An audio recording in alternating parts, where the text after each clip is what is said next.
Hello, and thank you so much for joining us for the ROH post show, fully in the FiOS era. I think I have everything figured out in my technology here in my studio. I just got to get something fun going on in the background here, but we've got some fun to talk about on tonight's ROH episode. Happy 2025 to everybody who's joining us tonight.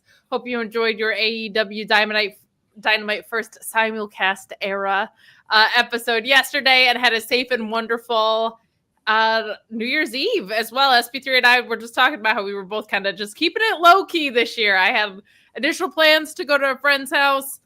Then I saw the weather. Then I went out in the weather and was like, you know what? Adding drunk drivers into this mix, not something I'm super excited about the idea of doing. So I'm going to stay home. But Happy New Year to all. SP3, welcome to 2025. How we doing so far? 2025, I've barely known you.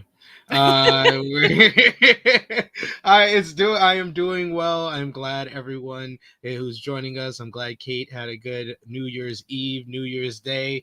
I had a good one. My family is good. That's all I can ask for. So it's a good 2025 so far for me. And I had to watch this show, but QT Marshall in the main event.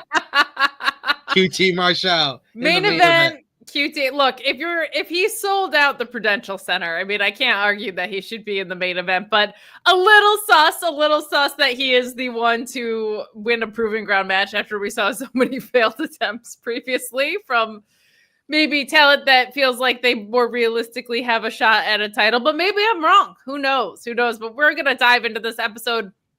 We're going to ask you guys to do our laundry list of favors that we always ask for, to leave a thumbs up on this video. That would be so helpful. We do have Cresta back and Joel back at the end of this. So we are back to our time limit draw episodes here, okay? We got to be out of here before mom and dad come to put us to bed. But we will also remind you that the Fightful Awards are coming up. We're looking probably towards the end of January for those. There's some fun stuff that Shawn has to do, like get acceptance speeches from talent across multiple promotions outside of WWE and AEW, some in New Japan and Stardom, which is really encouraging to see in our voting polls this year. But sponsorships are still open. We just locked one down today with the Love Wrestling crew. If you guys are familiar with them, Between Two Beards, our own Drew Nicholas is a part of their whole network and everything that they have going on. But we love JPJ and that whole crew over there. Really good people. Really good people. But Taylor Cannon, who's always so great to us, saying happy 2025 to Kate and SP3. Happy 2025 to you. And I just, I appreciate everybody that tunes in whatever way that they choose to support us. But we have some people that are just like extra kind. And I don't just mean with the way they support us financially or all of the subscriptions and things like that, which are very much appreciated. They're our lifeblood. It's how we run. But there's some people who are just so kind in their actions and their words around here. And Taylor's definitely one of them. And just as you think back on years and like looking forward into other ones, there's things like that really stand out to me about like people that you've never like fully met or whatever, but have been there for so many of your ups and downs, and Taylor's definitely one of those. So thank you so much, Taylor, for always being so awesome. But we've got a lot to dig into. We do have another women's TV title defense with a really just growing into a hell of a wrestler, Red Velvet. I can't wait to talk about that. We've got STP finally picking up a win on this episode that we've been waiting for, and we do have QT Marshall versus Commander. I will say QT Marshall has been doing some work in Mexico, so kind of nice to be pulling on those things a little bit here. But overall, kind of back to, I think this was closer to an hour and a half today, maybe even a shade less than the 2-hour format. I was hoping we were going to get an announcement on TV coming out of Final Battle. I also thought we were going to be getting a new women's champion. So what the hell do I know, SP3? But a little behind the scenes peek, you had gotten in your media credential email like hey, you're going to want to be at this press conference. There's something newsworthy coming. And then nothing that newsworthy came outside of the traditional affairs. So let's kind of just talk overall 2025, what our hopes are a little bit for this. I think having 6-man champions around ever again would be neat. That's certainly some, but like outside of very specific creative trends, I would love to see just some more momentum put behind this product in general. And rather than getting into creative specific incidents, like I would like some more TV structure or I guess, like they always seem to do better in these more cohesive episodes that have had them stationary, even in a short sprint like this. Like there's just more clarity around where things are going. There's more direction. It feels like we've got more title defenses than we normally get just because people are in the same area. We saw that in Texas. We saw that when this product first launched in Orlando. We're going to talk about, like, they had this throwback match to Willow and Athena. And I was like, man, we were getting such great programs then of like, we got FTR versus the Briscoes, for God's sakes, on this program. So, for me, I feel like I love this talent roster and I want so much for them. And I feel like what they need is either a studio setting show, or if they're going to be weekly traveling, to have a dedicated creative team to them. What do you want kind of in 2025 from ROH other than Nigel McGuinness on your TV every week? I mean, that would be like number one, because I am a clam digger. But I just want them. I just want effort. I just want them to seem like they try. And I don't want the same repetitive kind of nonsense of, ROH world title matchups with guest stars from AEW roster or beyond every single month, like Mark Briscoe into Chris Jericho's reign. That's what we got this year. I just want to see a change in that direction. I want to see the world champion have a presence on the show. And no, that doesn't mean I need the world champion to wrestle every week. I don't believe in that. I think that you're devaluing the world champion if you have him wrestle every single week on your television show. But you're telling me you can't have the world champion wrestle one match and then tape 3 pre-tapes? He could take 3 pre-tapes, and he's good for a month. One match, 3 pre-tapes, 3 promos, promoting stuff, promoting whatever matchup he has coming up, promoting whatever events you got coming up, whatever big time feuds is down the line, like, or you want to have someone interrupt him, you can switch it up with the 3 pre-tapes. But you could do that all in one shot. You don't have to pay them again to come to the next taping. Like, I'm trying to make this cost efficient for you as well. And you don't even have a budget. Yeah. I don't even know your budget, but I'm just trying to make this a little bit more cost efficient. I just need the world champion to have a presence on this show every single week. The television champion. Yet I need them to wrestle at least 2 to 3 times a month, because they are the television champion and this is a television show. So that is the one title I expect to be on the show more often than not, whether it's a title match or a proving ground matchup. Tag team division. Just throw it all away and then redo it. You got a lot of good pieces here. You got the Grizzled Young Veterans. You got Dark Order. You got STP, the Infantry. You got Iron Savages. So you got a couple of good pieces here. You just need kind of like anchor kind of tag teams. You need like the star tag teams. That's the only thing that you're missing. Whether that's after they, lose their title shot at Private Party, sending Leo Rush and Action Andretti over here to be your champions and eventually win the title. Or there's the MXM collection. If you ain't going to use them on AEW television, why aren't they on here every single week, or at least more often than not? And then the trios division, just forget it.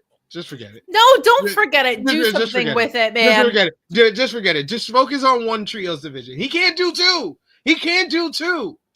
Well, here's the thing. I fully think he can, but to your point, effort is kind of the key word with this. Like it really does feel, I think what you and I are saying are very connected in the sense that, to me, you're asking for effort, and I think that effort comes with getting them out of being the Collision leftover pile. I really believe that. And because we see it from time to time. We see it whenever they're not on that taping loop, right? So I do feel like it's there. I do feel like it's possible. You have a good point in that the trios division in AEW isn't exactly lighting things up. Why you have Pac, Claudio, and Wheeler in the same and in a trio as champions and not wrestling all the time absolutely blows my mind. But that's a whole other can of worms for a different worm show, as it were, with AEW. But like, you have the parts. I also would like to see more creative consistency from some people. I didn't even know Willie Mack was signed until Shawn told me about like 3 weeks before that whole GCW thing happened.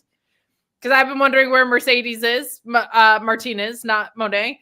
I've been wondering where Blake Christian is. He got such great heat at those Hammerstein shows. Like, I would like to see more singles talent utilized in that way, especially in the men's division. So I'm with you. I think we're on the same page there. I don't know what the chicken or the egg situation is first. Do they need more effort to progress something to a TV deal? Do they need a TV deal to do that? Do they need to move to Max? Like, what needs to happen there to make this a consistent product? Because one, I think they have the need for a show that feels developmental-ish. Yeah. And two, the talent's just too damn good.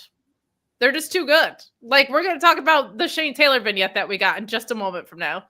That guy is like a world-class talker. And there's not a lot of them in this vein. It's like him, Eddie Kingston, and Kevin Owens to me. That's about it. And Gabe Kidd, who every time he sits down with Shawn is saying something absolutely freaking insane, and I love it. But you check out that interview for sure. But yeah, man, I think we're on the same page, but like, effort is where it starts. I said that for months, if not years, about the women's division, and now look at the women's division. It's really good. It's ups and downs, but I feel like there's ups and downs on the men's side too, right? But like, who can look at the last 5 Chris Statlander matches? Who can look at the last 5 Mercedes matches? Who can look at the 5 Willow matches? Who can look at what Tony Storm's done as an arc in all of wrestling? Like, who can look at these things and say that they haven't made improvements, right? So I'm with you. I hope that the effort comes through, because the talent is too damn good to be operating with a glass ceiling like this over their head. But let's get into tonight's episode. Some more love from you guys. Ricardo saying, I need to see STP start being a wrecking ball. We're going to talk about that in a second, because he had a little bit of a 2025 mission statement for you guys, but I agree. Me Norma saying, I met Dusty at a meet and greet at the DC Armory in 1989. It's crazy to me that he's still wrestling. Sometimes I get sore just from smoking brisket. Well, there you go. See, you won't be sore if you go vegan. That's all I'm saying. But I'm not trying to make Me Norma something he's not. I try not to be an overly preachy vegan. Somebody coming in here with the name Me Norma. I'm not trying to change anyone. All right, you guys live your best lives. But let's start with Red Velvet and her win over Hanako with the cradle here. I really am so impressed by the continued evolution that we get to see in Red Velvet. Hanako, I feel like such a different type of challenger than anybody we've seen her against. But man, there were parts of this match that felt like they were maybe a little off kilter. Nothing too dramatic, just some chemistry moments. But like, the growth that I've seen in Red Velvet, from harnessing her moveset to her in-ring storytelling to the blend of what to me makes it pro wrestling, like, has been such a rewarding and refreshing thing to see. I also just love that we got kind of back-to-back defenses here, and we're going to talk. Let's talk about it now, actually. We have a vignette later in the show where we get Layla Hirsch coming in for a second challenge here, after we have Red Velvet being questioned about her tactics defeating Miss Layla, as we saw her break out the wrench turnbuckle combo there at Hammerstein. So it looks like we're going to get a rematch there, which I like that, because I think their first match was good. I feel like they've got an even better one in them, but some good stuff and some continued progress in this part of the division, which we just weren't getting with Billy when she had the title, right? Where there was one defense and nothing. So seems like there's still a spotlight on that, which is encouraging. What did you think of the match, and how are you feeling about a Layla Hirsch rematch?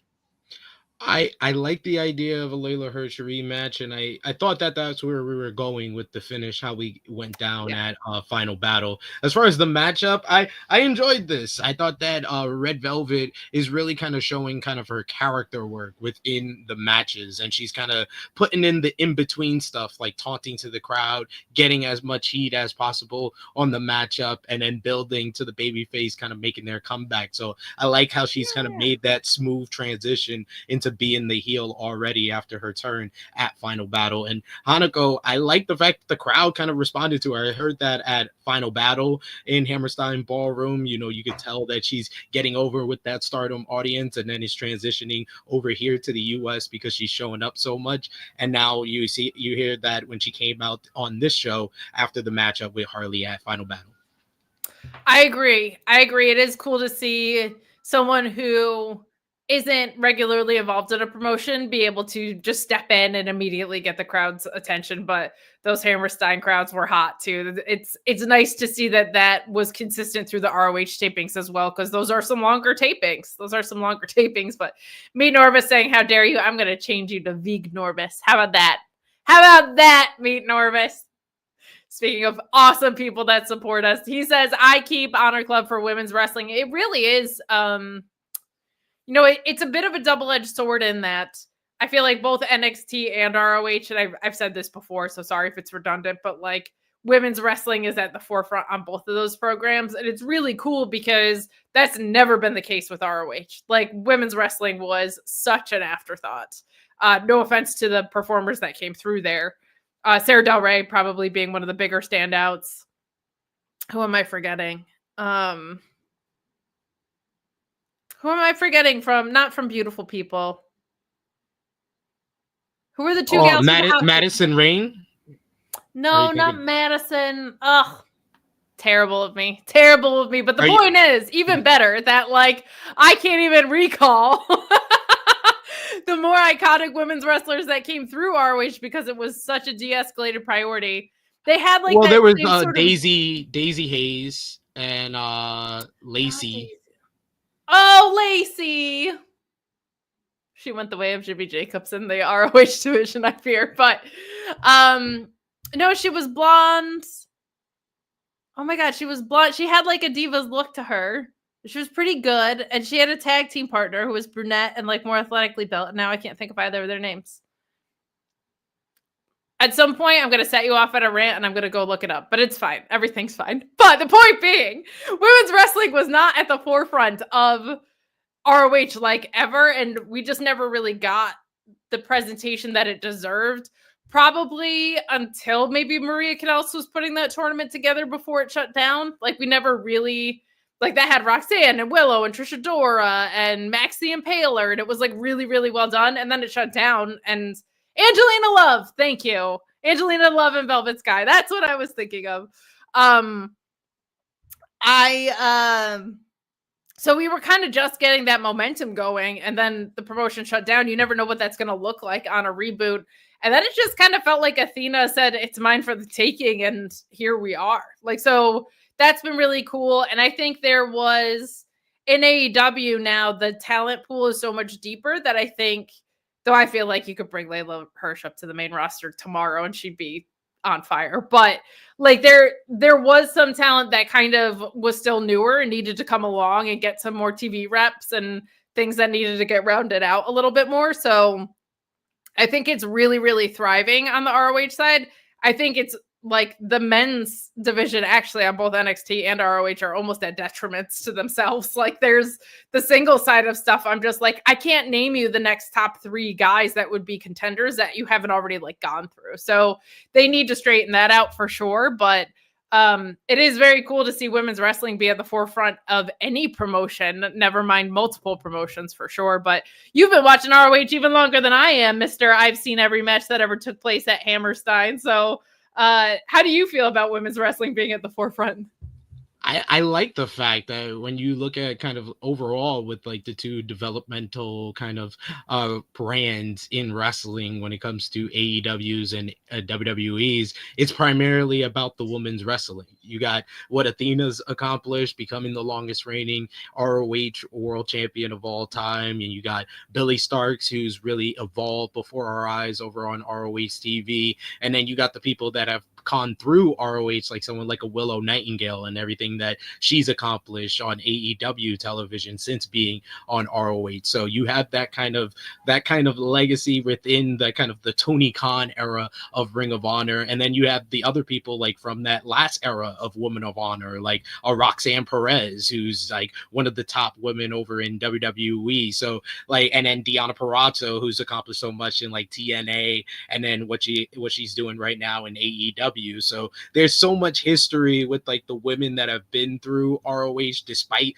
the kind of the few number of women that we've had and the focus that's been on it, which was really kind of the latter half right before Tony Khan kind of got the promotion. But what he's been able to do with the focus on the women's division, and even watching like the first half of this show, when you get like back-to-back women's matches, you get the ROH TV title match, and then you get Harley Cameron in action. And Harley Cameron, you know, she's one of my favorites now. So I'm on the Harley Cameron bandwagon, and I like the fact that you have a show like Ring of Honor that you can have someone that is still learning, like a Harley Cameron, and she's able to get those reps and able to grow in front of our eyes.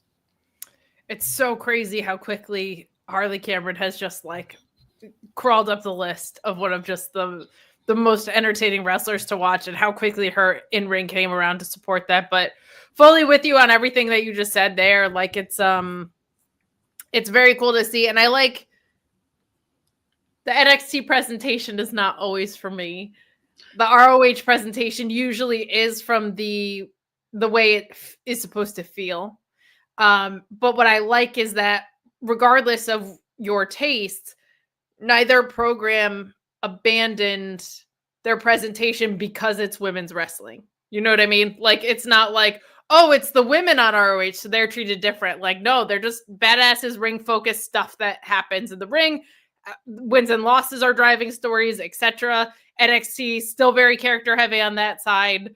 So it's not like women are being treated like unicorns, though I am currently joined by Dusty Rhodes, which is pretty neat. So...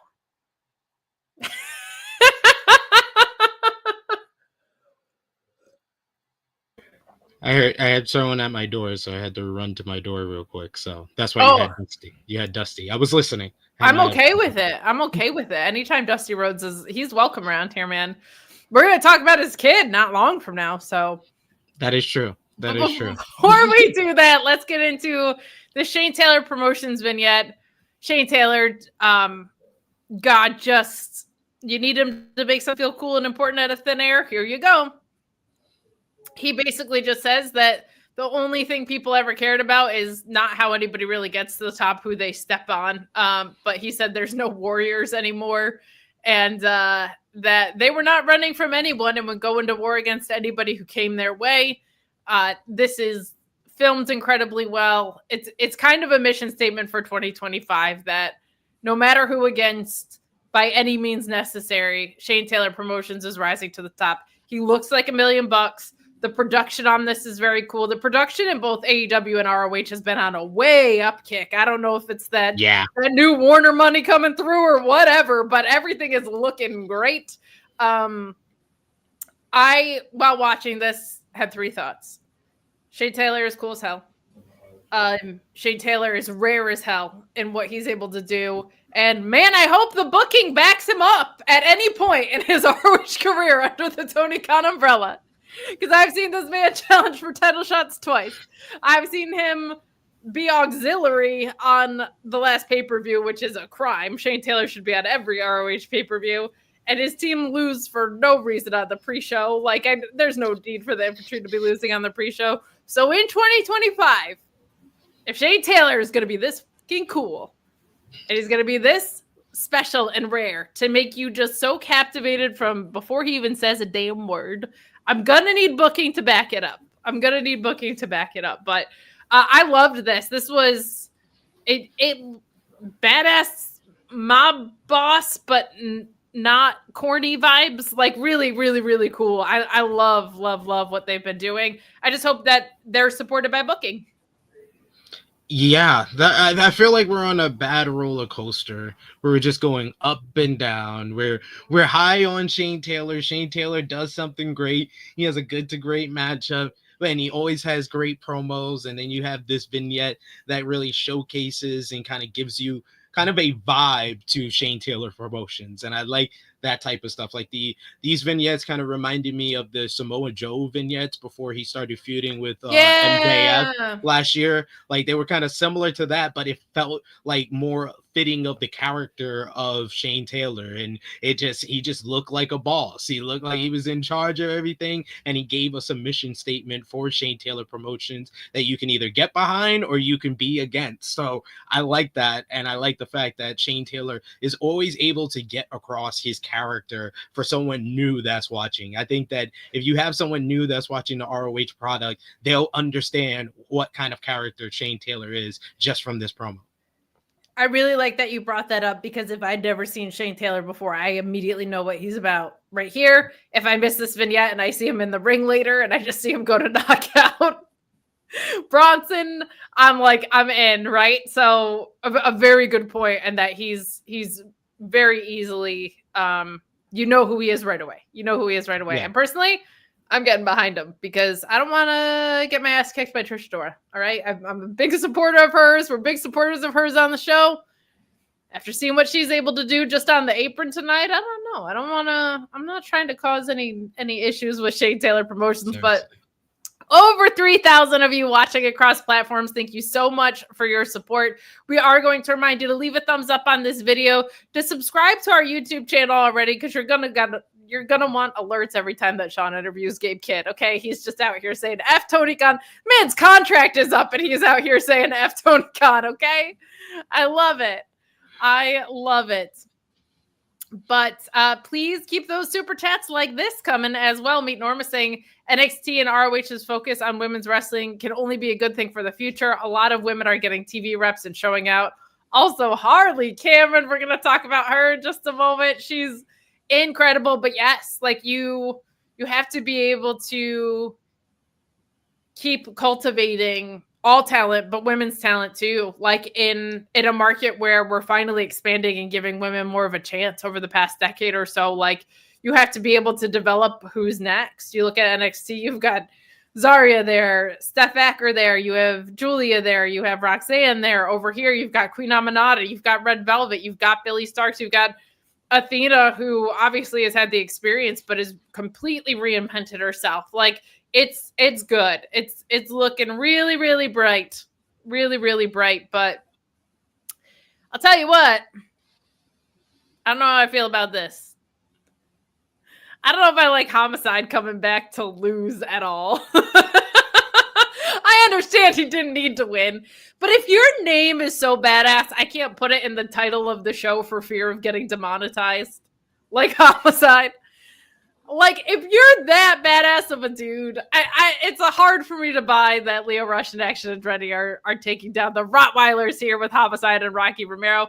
Very important tag team to Ring of Honor history. Go learn about it if you haven't already. But Lio Rush and Action Andretti, obviously the ones kind of needing the win here as they're being built up. And I think this was a one-stop shop situation for Homicide. But awesome to see him back. I just don't love the schoolboy roll-up for the pin here at all. But Action Andretti and Lio Rush, I feel like, is a good combination, because I feel like Lio Rush in some ways is a fully realized version of Action Andretti, and like what I'm not saying his ceiling is as high as Lio Rush, because I don't know if it is yet, and I don't think many pro wrestlers' ceilings are as high as Lio Rush's. I'll put it that way. I don't think there's many wrestlers on the planet that are significantly better than Lio Rush, to the point where I can say they have a higher ceiling. There might be ones who stylistically I jive with it a different way or whatever, but like, he's phenomenal in every promotion, in every context. Suck it up with your retirement jokes and get them out of here. Lio Rush is incredible. But like, there's these seeds that I see in Action Andretti that I feel like could blossom into shades of what Lio Rush is. So I do like this idea as a tag team, and I'm interested to see where it goes. Commentary doing a great job of hyping them up on this. Seeing Riccaboni saying they're so good, I think they could be AEW tag champs and ROH tag champs. I'm like, seems possible because those pictures are not very strong all the time and they're booking. They're not very deep. Not very deep either. So I want the best for Private Party, but let's get them a story going. But really, really cool to see Homicide back. Just so important to the brand. And I think a lot of people don't necessarily know about the Rottweilers and that's a part of Rocky Romero's past too, because I think most people associate him in-ring wise with New Japan. But this was a really nice mix of nostalgia and new leaning tag wrestling and just a newer tag team in general. So I had fun with this match. What did you think? Yeah, this was my second time watching this match because I was live I'm SP3. I've seen every match that's ever taken place at Hammerstein Ballroom for the Ring of Honor brand. Turns out they did run before GCW. Who knew? My second time watching. It was my second time watching because I did watch this live. But no, I did enjoy it. If you had more hair, you would be Action Andretti and Leo Rush. I think they make a fun tag team, and I like them as heels. And I do agree that you can kind of tell that Leo and his kind of hold of like the heel character is kind of rubbing off on Action Andretti, and he's kind of showing a little bit more swagger in his walk like Leo kind of naturally already has. So I think that this tag team is only going to help Action Andretti in the future, and them getting reps on ROH and AEW, I don't mind that at all. I think they could become potentially Ring of Honor tag team champions. You know me, I'm trying to book anybody to beat the Sons of Texas. We need anybody and anybody. I am taking numbers. You can have a shot. I have numbers 1 through 1,000. It don't matter how many times we need to challenge these men. We need to get these damn titles off of them. If you want to have trios belts in ROH, we need to get those off of Dustin Rhodes as well. So I will take Leo Rush and Action Andretti. They can get number 2. They can get another shot here. They can get a shot at those titles and take those. As far as Private Party, all I got to say is that after hearing what the Young Bucks had to say, man, I wish the Young Bucks were still booking the tag team division. Because we could have had the Outrunners as tag team champions at the high of the Outrunners. We missed the peak, y'all. We missed the peak. They were most popular. They're still selling merch. Don't worry. You're going to sell merch for a while. But I think we missed the peak of the Outrunners. We could have done that. And I like what the Young Bucks said. Here's the thing with that. I think the only way that works is that they are a transitional team to a heel team that's going to come in and decimate them. And I think that team's FTR, and I think we need to not go to that well again. I don't see the Outrunners with like a longer than 6-week reign, or I'm just gonna get really tired of body slams because it could have been like a week or 2 and just put the belts right back on the Young Bucks, and we could still do the Private Party thing. Like I think that we could have still done this, and we could have capitalized on the popularity of the Outrunners. I am okay with it being Private Party instead. I'm not because they're not booking them. Where have they been? I will say, like, there is a pattern in every wrestling company that happens sometimes where they take for granted how over comedy acts are. They're mostly pretty good about it with Orange Cassidy. They haven't really gone that route because he's not a comedy wrestler to me after his international title reign. He's a wrestler that has comedic proclivities, but like MXM, it's okay that they can't buy a win to save their life, but they're also really good.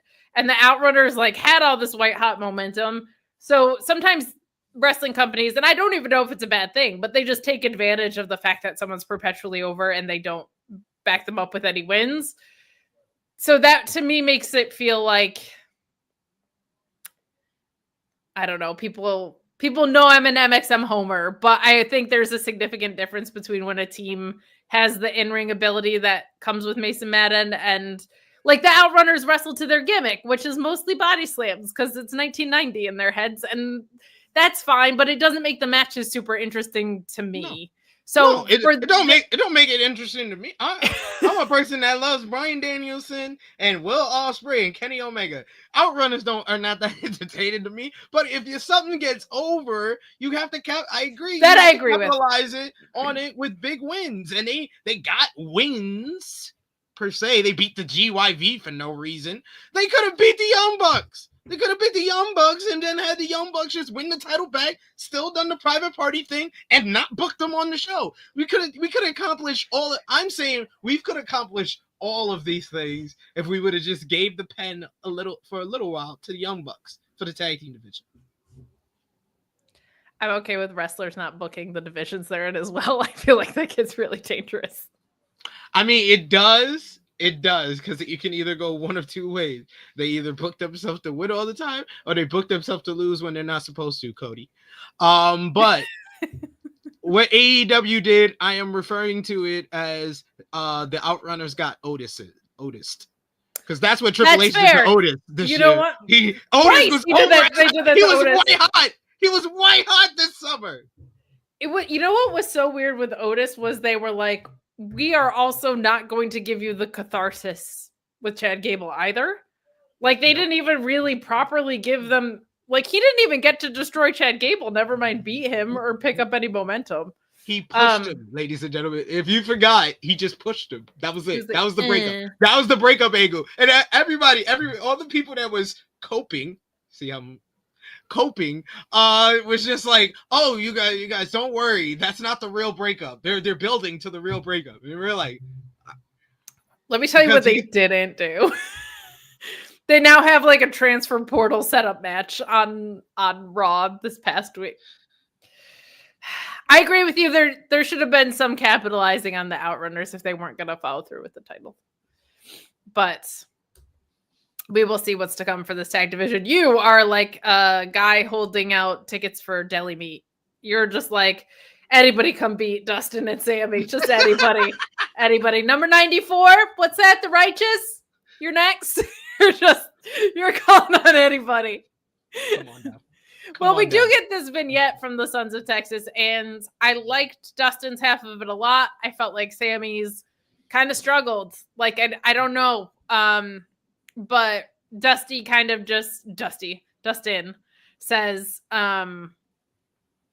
that he has been burned so many times in the past, which I really liked, that he was skeptical initially of the relationship with Sammy.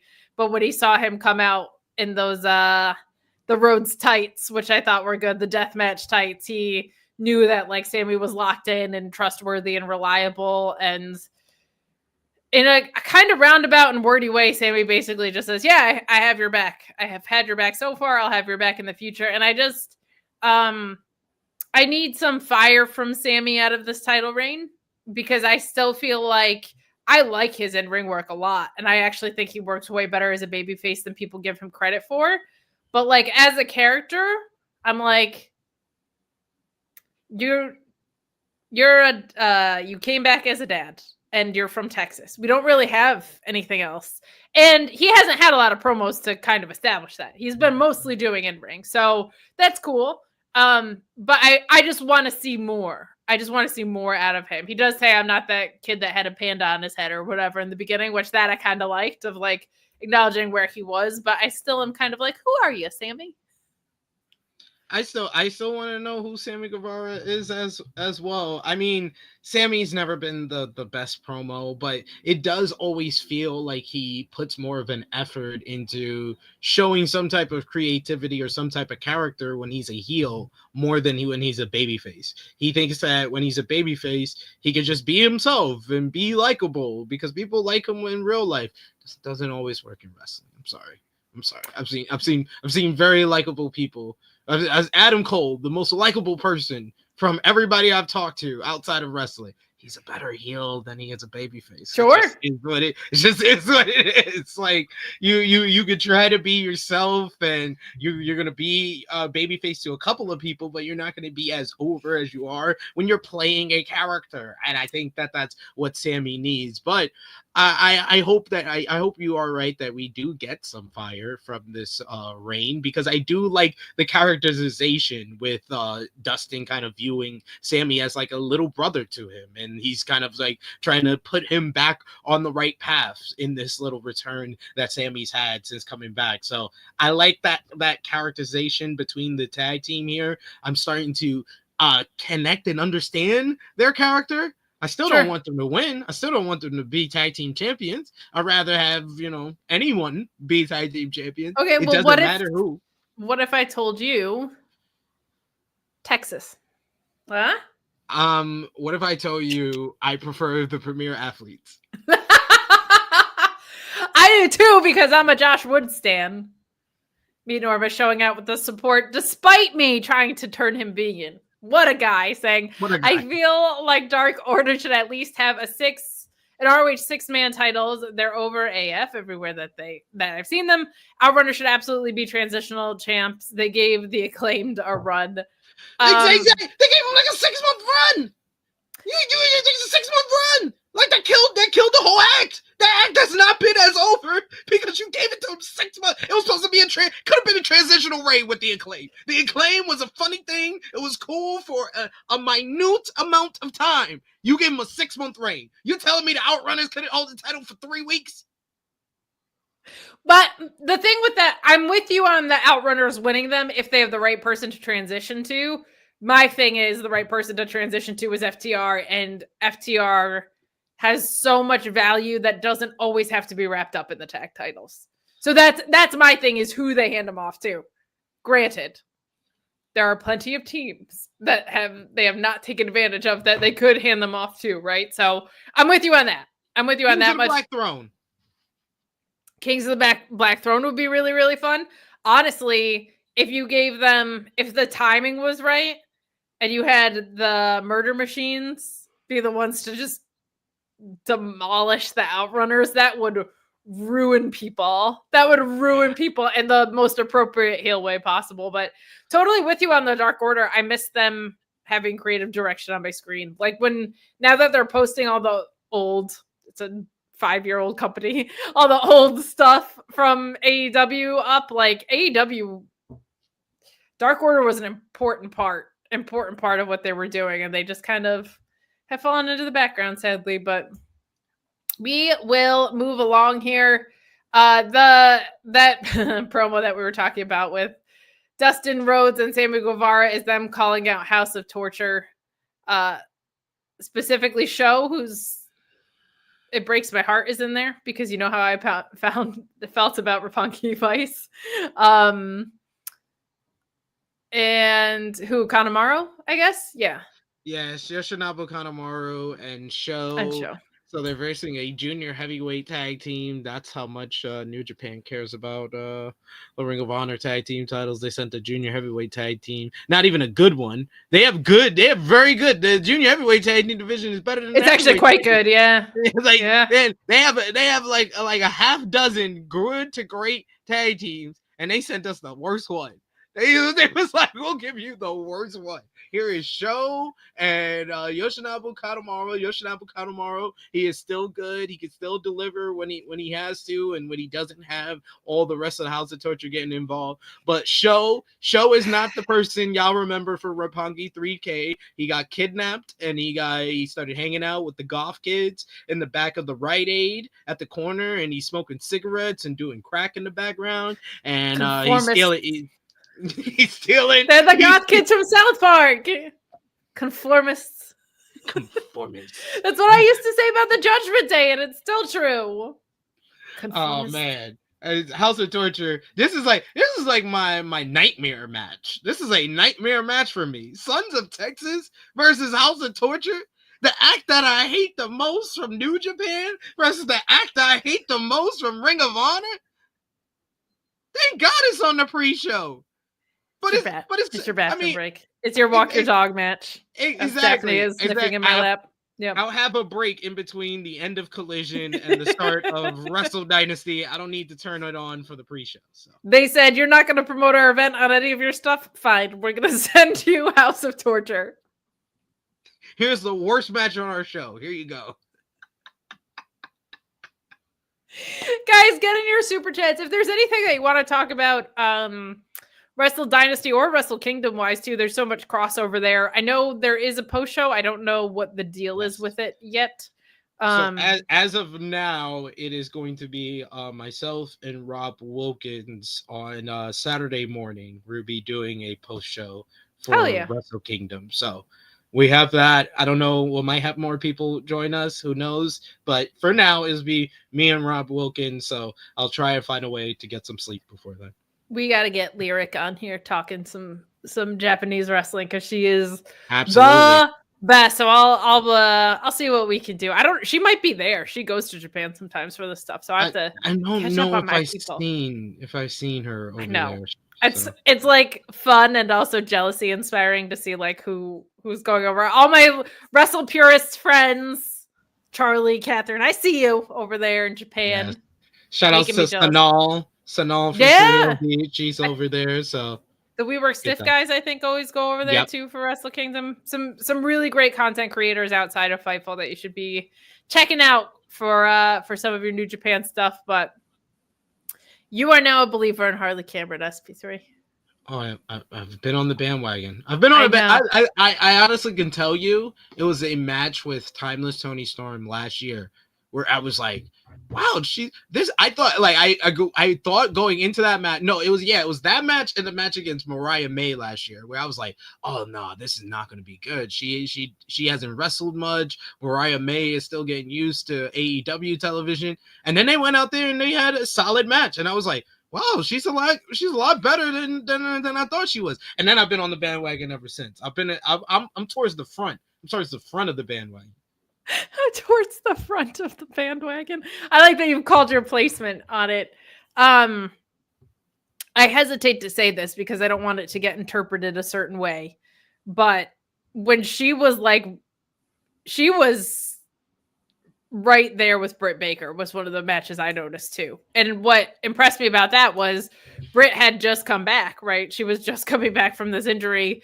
And to get in there with someone who is like a star of the division, who's coming back from injury, that's like a pretty high pressure situation. And she hung right along in that match. And I was like, man, she's like, everything is crisp off the ropes. And like all those fundamentals are really clicked in that match. And then to your point, like that Tony Storm, the Mariah May stuff, like all of that has been on an upward trajectory. And then you start to throw in like Harley Graham and the stuff with Mina. Like she's really, really come into her own. She's really, really come into her own. And it's been fun to see her blossom. It really has. But Norm was saying I'm normally shy, but at midnight, it is Intergalactic Meat Festivus. One more year around the sun where I demand you people to acknowledge meat. Well, you're the ones. You the ones. Meets the ones. I don't know what we are instead of Oos, though. Norm? Are we like, am I an honorary Norm? An honorary Norm? An honorary Norm. We're on Cheers now all of a sudden, but Harley Cameron beating Ashley Fox with the Shining Wizard. She looked really good in this match. So did Ashley Fox. I was really, I've had my eye on her for a bit, and I liked what I saw out of her. Really good chemistry in there tonight. I feel like Harley is kind of fun because you can see like, okay, I got that down. Check. Okay, straight jacket. I'm leaning into that. Check. Like you're starting to see the arsenal. She's like, I got this foundation. Now let me expand a little bit. And I feel like Ashley Fox gave her a lot in that way because I think Ashley Fox is a very versatile wrestler from what I've seen.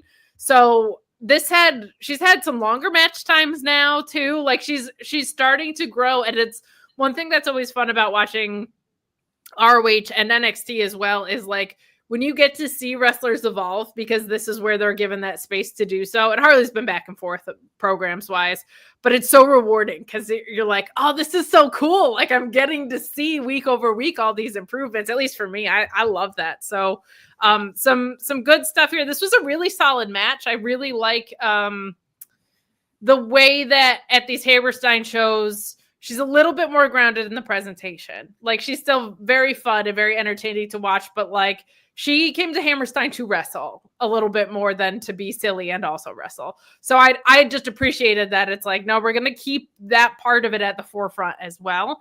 What did you think of this match?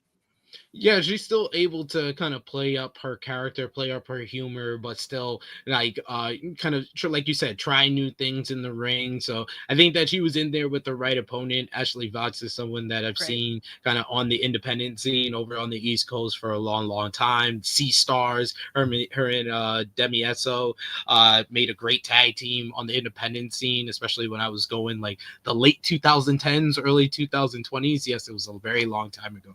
We had a whole pandemic.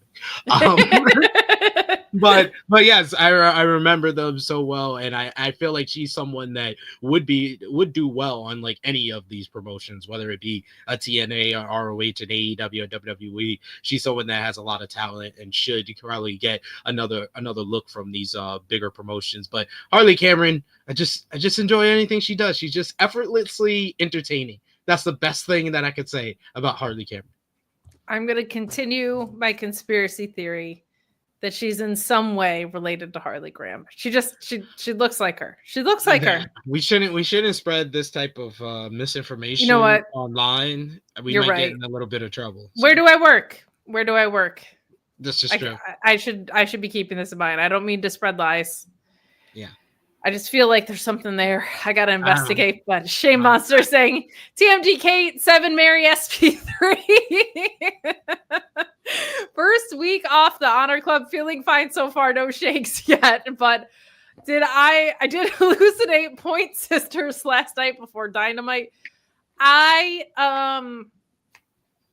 think I wouldn't be so down on I'm so excited being their theme if they didn't also bring back Elton John for Collision. I'm like, can we just stay in this century for the songs that are the themes of the shows? Like, Young Fresh Alternative does not scream songs from like Guns N' Roses back to back. Like, just Swerve is there. Mercedes Monet's cousin is Snoop Dogg. Like, can we do something cool feeling? I don't know about you. I don't know what you look for in your wrestling theme songs. But what I look for in my wrestling theme songs is references to some of my favorite TV shows when I was growing up. So the Jesse Spano reference is hot. I'm so excited! I'm so excited! I'm so scared! Zach! Oh God! Oh my God! Oh God! I'm so excited! Jesse, calm down. Legendary. Oh my Legendary. God! I thought it was a rib, but I was with it. I was like, I'm so excited, and I just can't. Shawn said on the post show yesterday that someone had told him that this was a theme, and he didn't report it because he thought it was a rib. He thought somebody was joking. That makes sense, but I think that we as as wrestling fans and AEW fans, we have to pick our battles, and we cannot bully Tony Khan to change the theme song. We need to focus all our powers on bullying Adam Copeland to stop being called Cope. I think we need to focus. We need to concentrate our resources towards one mission at a time. And I think that's the one that we need to all focus on. At least Cope has like not a good idea. But I don't think it's a good idea. You literally are feuding with someone who we all call Mox, but he doesn't need to be Mox in title and name. He doesn't need to be that. He is John Moxley. It is we call him Mox. Very sports entertainment.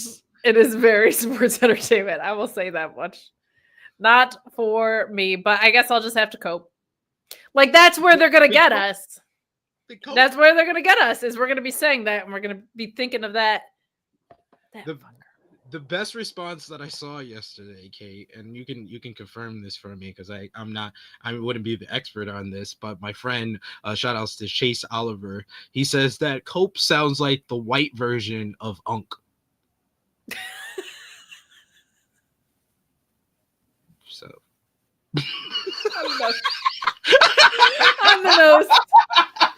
the nose with that one. God bless. Shout out to Chase. Well, speaking of something completely different from Cope, And on the opposite side, back into badass and cool and awesome land, is Shane Taylor Promotions defeating the Iron Savages and the Dark Order with the Border City stretch from Lee Moriarty on Evil Uno. I am a little bit nervous that we're at a point where we have seen the combinations of tag teams face each other too much. Where it's at this point, it's like, oh, I'm looking up and everybody that we talked about feels 50-50 or something. You know what I mean? Where it's like, I don't know who is logical contenders unless you're like, okay, starting now. Shane Taylor Promotions should be, and they should be the ones that won. Nice distraction from Trisha Dora on the outside in this. My girl actually getting to do something. I love her so much. Give her singles matches, though. And I like that Lee won with the Border City stretch. I like that he's the guy with gold, and he's kind of the one that, if Shane Taylor's the leader of this on the mic, Lee Moriarty's the leader of this with the action. And that's kind of cool and a good way to capitalize on the momentum that came out of that pure match with Nigel. I loved Ian Riccaboni on commentary saying he didn't know how big that match was going to feel going into it, that he didn't realize what a big deal it was until it's done. And that kind of is backed up by you saying that he was just had a shit-eating grin on his face the entire time at the press conference. And I loved what Ian said, or relayed, that Lee said was like, I probably would have lost if I did realize what a big deal and moment that was. And I love that he like kind of kept that in kayfabe a little bit, but like felt like an authentic window into things. Solid match. I still am kind of struggling with this blend of comedic and seriousness from Bronson and Bear. Because it's not that I don't feel like they do the comedic well, and it's not like it doesn't necessarily fit with the characters. I just feel like maybe I was just so in love with like what Bear Country was that like I just want them to be these monsters that destroy people. And I think maybe we don't really have one of those in ROH consistently, so I want them to be that. It's because like that archetype in ROH is not quite filled. But we were also at a point with them where they were just like squashing people and then nothing would happen. So then it felt like we went the comedic route and whatever. But I don't know. There's still just like a little bit of a missing ingredient there, but I love watching them work. I loved a lot of what we got in this match from an in-ring perspective, because there was such a unique combination of guys in this, like truly. Yeah. You had your pure champion, you had Baron Bronson, you had Dark Order, you had the infantry, obviously. Like, so this was really fun from that perspective of everyone's like, all right, I know how to work with you, but we're all really different. So I loved that. I loved that. But what did you think about this? I was just glad to see STP finally get a damn win.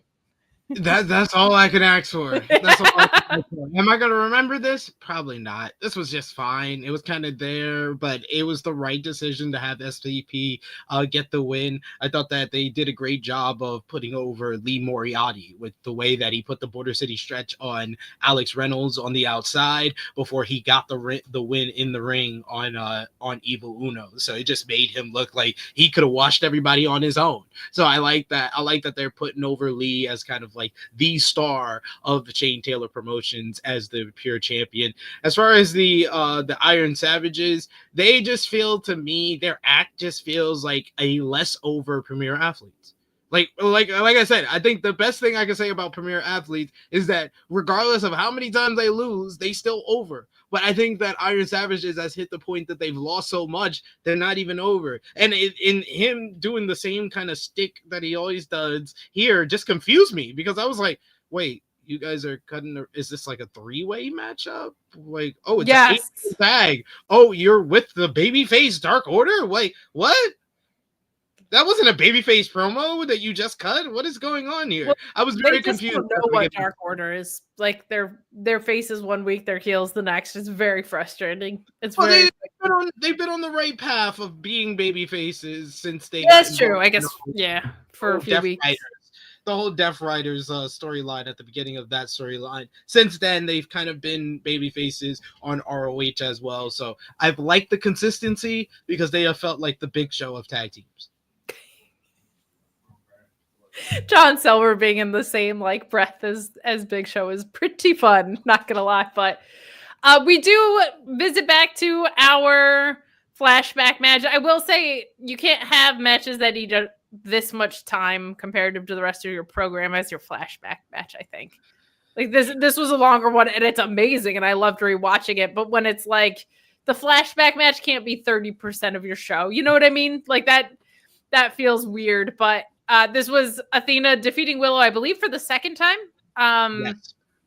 With that Uma Plata crossface. And it was very, very fun to watch. I loved Willow's gear in this match as well. But just two really special performers. And what was kind of fun was like, I was like, man, both of these ladies have come so far since this match. And even at that point, you knew it was special and an important match. But I was like, Athena's toolbox of what she uses to hurt people and finish people has grown so much since then.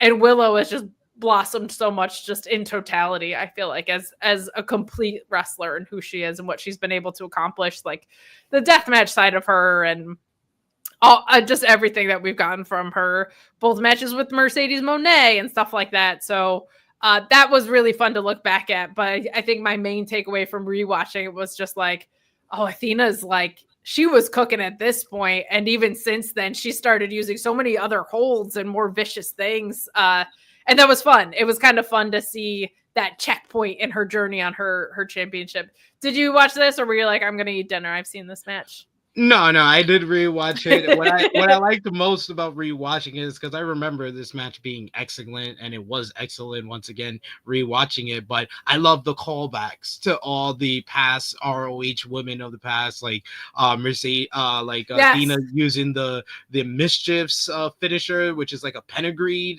off the second rope, which looked vicious as hell, and just all those moves and callbacks. You know, the Sarah Del Rey callback. You had a Daisy Hayes call back in the matchup. It was a nice little kind of tribute to all the women that led up to that first ever women's main event of a Ring of Honor pay-per-view. So it was a nice callback to the past while acknowledging how much it meant to them in the present and how much we're going to look back on that matchup and how important it was to not only the growth of the Ring of Honor women's division, but AEW's women's division with everything that Willow has accomplished.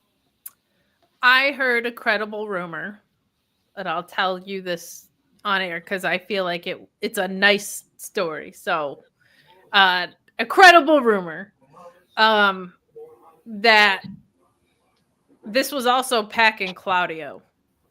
And the plan was always for Athena and Willow to main event. But Pac was like, if the plan wasn't to give it to the women, you should give it to the women. Like, they have the story, they have the in-ring acumen. Like, you should give it to them. And, that is like one little microcosm of a million nice things I've heard about the guy that is Pac, which is so funny because he's such a bastardly little maniac on television. But you were saying before of guys that you hear are nice in real life playing like evil characters or whatever. Pac is probably my favorite my missus' favorite person that we ever met. We met him when we went to England the first time. We went to a Rev Pro event, and he was very nice to us. But then when he took a picture with us, he had the most miserable face. Like she always goes back and looks at it and just laughs, and it pops her every time. I love that. That was like when if you saw that video of Christian taking the replica belt from the little girl and putting it over his shoulder and her just thinking it was the funniest thing in the world. I love moments like that. But Pac, Adam Cole, and Ethan Page are the ones that I've heard like nicest bad guys you'll ever be. But guys, we are coming down the home stretch. We just have our proving ground match between Commander and QT Marshall to talk about. But the TNA crew finally coming back to the grind, okay? After 2 weeks. Thanks for coming to work, guys. Yeah, seriously. Jeez. Definitely didn't have to do with the fact that TNA had 2 clip shows. But tell me you can't review a clip show? How easy would have that been? Oh my gosh. A clip show. Did you see that clip? That was great. You're going to pay me to do that? Sign me up for that. But sincerely, I do want to thank you because I try to keep tabs on views when we have things like that of one of us not being around, or if it's a super slow week or a big week, I do try to make notes of things, and you guys still showed out with a lot of support. So I just want to thank you guys for continuing to support the show. we are the little show that could over here. So both streaming servicey shows, though. TNA got some updates on how you can watch finally. But let's talk about this Proving Ground match where QT Marshall, of all people, lasts a 10 minutes and we'll get a TV title match against Commander. Now, here's what I like about it. I like that QT was smart. I like that his game plan was not to try and win. It was to outlast Commander and to try and beat the 10 minutes. A lot of times we see people go into a Proving Ground match, and that's not even really a part of their game plan. They're still trying to earnestly win a match, and that's fine. But QT's strengths are those types of things, and it was nice to see him lean into those. And I like that this has some significance because they've both been working in Mexico. And I like that this means we're going to have our TV champ around again before the next pay-per-view and not in like you're in a 5-man for reasons. Like it feels like they made the choice to put the TV title on Commander. He was absolutely hysterically crying about it backstage. And they said, we should probably put some effort behind this now. Also, just a huge happy birthday to Meet Normus. Happy birthday, dude. Happy birthday. Sincerely. Oh, happy birthday. That makes me so happy. I hope you have an incredible year ahead. You're genuinely so wonderful in our community here. So happy one to you. I hope you have a prime rib or something. Have something expensive and delicious in the meat arena. Here's what you're going to do. You're going to go to Arby's. You're going to say, you have the meats, right? And they're going to say, yes, we're Arby's. Of course we have the meats. And you're going to say, I want all the meats. And they're going to be like, ha, ha, ha. And you're going to go, no. It's my birthday. I want Meet Normus. All the meats. I'm Meet Normus. Acknowledge me on my birthday. But I want Normus meats. Happy brisket day, says Just Ricardo. You guys are the best. You guys are the best. But back to this match. I liked this, and QT had a solid base for Commander. He's really found a way to translate his style to American wrestling very, very well over the course of the past couple months, and that showed up here. And QT can work with anybody and make him look good. Always gets reactions from the second he came out to the "We Bring the Doom" music. I love it. What did you think of our main event tonight? They worked really well with each other. One thing that I've really enjoyed about QT's work since he's been back is that you can see his improved shape is having an effect on him in the ring. He's moving a lot lighter on his feet. He's able to kind of show his full arsenal when he's in there with someone as small as Commander. And Commander honestly made like a late half of the year like run for most improved wrestler. Sure. Like from where he was last year when everybody kind of panned him when he debuted against Jay White. And I agree with most of that people that he shouldn't have had a 15-minute match with Jay White when you're trying to push Jay White as a top guy. But he's come a long way since then. He had the great match with Kyle Fletcher on Collision a couple of months ago. Then he was great in the Survival of the Fittest. That Hammerstein crowd was rallying behind him to become the Ring of Honor World Television Champion. You could tell how much it meant to him, all the hard work that he's put in to accomplish something like that, and how much it meant to him backstage with that whole online clip that they showed. And then you see it here where they're actually giving him a matchup early on in his reign. That's actually going to lead to a title match and actually his first program. Congratulations, Tony Khan. That is called a molecule of effort. That is that is more than we usually get here, and we appreciate it. You know, you raised a really good point about QT getting himself in leaner shape and how it was paying off against a guy like Commander. And you got to think like he's preparing for the Rizzler. He's preparing for Big Justice. Like these smaller dudes, you know, at least height wise for sure. So you gotta be prepared for the the smaller crop of guys. You gotta lean out. He's gonna do a house show circuit with those guys. He's good for like the next 20, 25 years. He's good, man. He's fine. QT is fine. Whatever criticism you want about him online, QT Marshall is fine, but QT Marshall, my 2025 Wrestler of the Year. There you go. You go. You heard it here first, people. Clip it. It's only 2 days in, so just want to specify that. I mean, hey, the competition might be thin at this moment. You never know. What? You never know. Even though no, there is competition. Ricochet might be my favorite heel in wrestling after yesterday. You know, it's so when we were talking about the cope thing before, I wanted to bring this up. I think part of what annoyed me about the cope thing is it was paired with him being like, I don't like your face or whatever to Tej, as we've been calling it. But I was like, I don't want him being a dorky heel congruent with Ricochet being a dorky heel. Like that was kind of how it was starting to feel to me. And I was like, I don't even think he's supposed to be a heel, at least not yet. But I was like, it kind of felt like him and Ricochet were doing too much of the same thing, but I think Ricochet was doing it on purpose, and I don't know if Adam Copeland was doing it on purpose. He's Rick Murray. He's Rick Murray from Degrassi. Oh my gosh, you Degrassi dudes. You Degrassi dudes. Well, let's bring on Joel Pearl. We'll see. Is Cresta coming tonight? I don't know. The hell if you know? Yeah, what do I look like? Your keeper? Is that what I do? Oh, I'm sorry. I'm just a responsible co-host, so I know if my co-hosts are showing up. She messaged me earlier today. She said, "Are we doing a post show?" I said, "Absolutely, yes." Say her name and she appears. I believe in Cresta. What up? I'm sorry, y'all. TNA ran mad late. I don't understand what happened. It went to 9:58. What are you talking about? My thing literally just ended, babe. Kate, give me your internet for the new year. What up? I am so happy about my new. I had a journey. Okay, I had a journey with Optimum and Verizon. Here's what happened. You're gonna get the story. Story time with Kate Elizabeth, baby. Okay. Optimum was the only thing available in my area, and I called people who said it wasn't available on the phone to be like, please, is there any way? For so long, and Verizon said, our home service isn't available, but our business one is. And I was like, well, technically, I'm doing business over here. I work from home.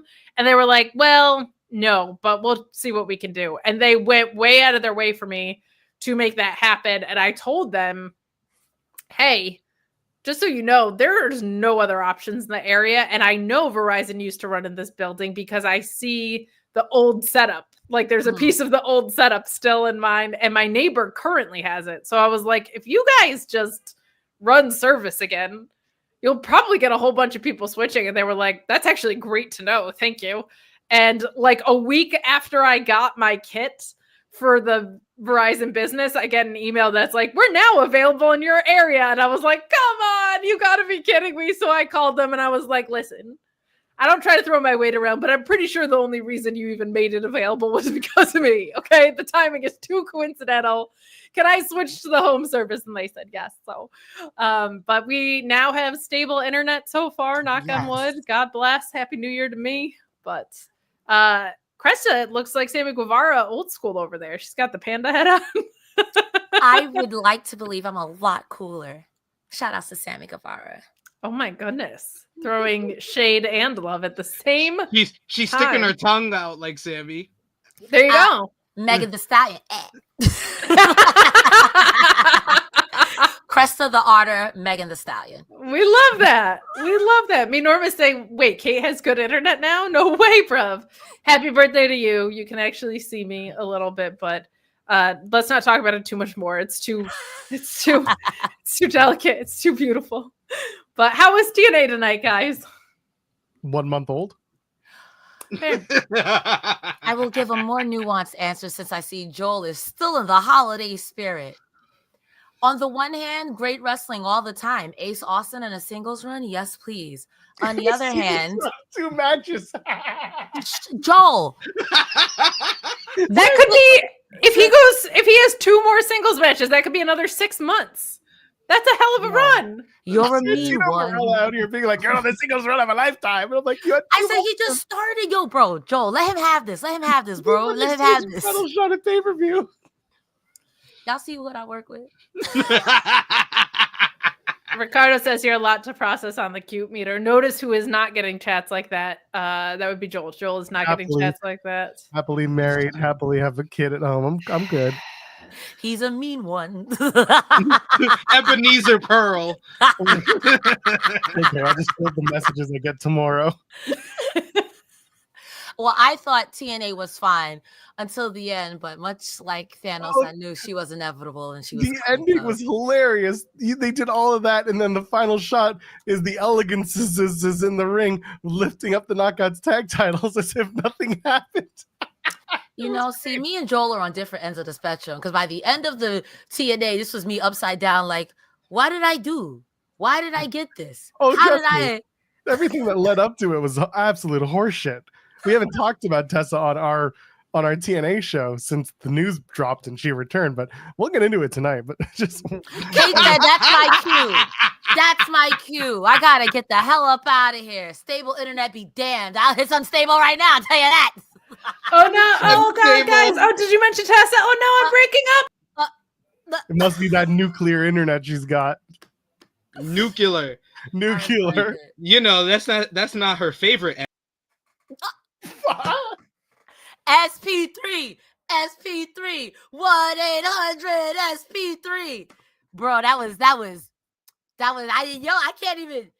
How do you come back from that? That's crazy, SP3. Well, thank God nobody listens to the crossover, and I don't put it in the TNA internet. I don't put it in the TNA feed. Ooh, that was good. That was good, man.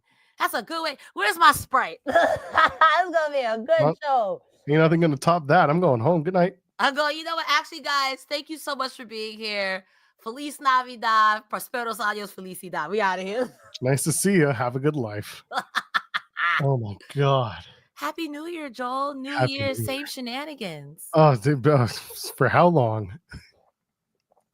We'll see where we go. But, Happy New Year. Hello, friends. How are you doing? I'm doing well. And I am glad that we had a whole month. It kind of felt like a month since we've done a show, but I'm glad I've had time to process Tessa Blanchard coming back because I had feelings.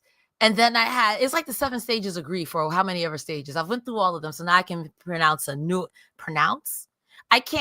I can say a nuanced topic, statement, opinion without being so angry.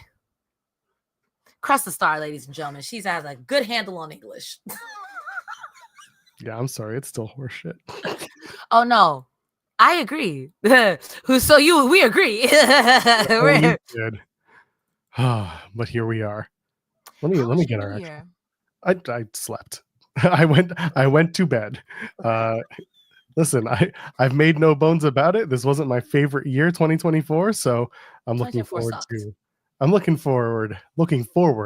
to a much more prosperous and entertaining and fun 2025.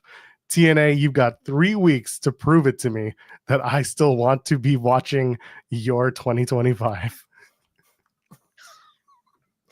I laugh because we've talked about this, and it's like I'm trapped at this point. I'm unfortunately one of the TNA loyalists, TNA faithful, if you will. However, in this one moment, I truly understand that this is the most TNA thing you could have done.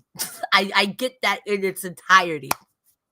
There are certain things that they are absolutely doing phenomenally well, and then there are certain things where they take 3 steps back, and you wonder, what are we even doing?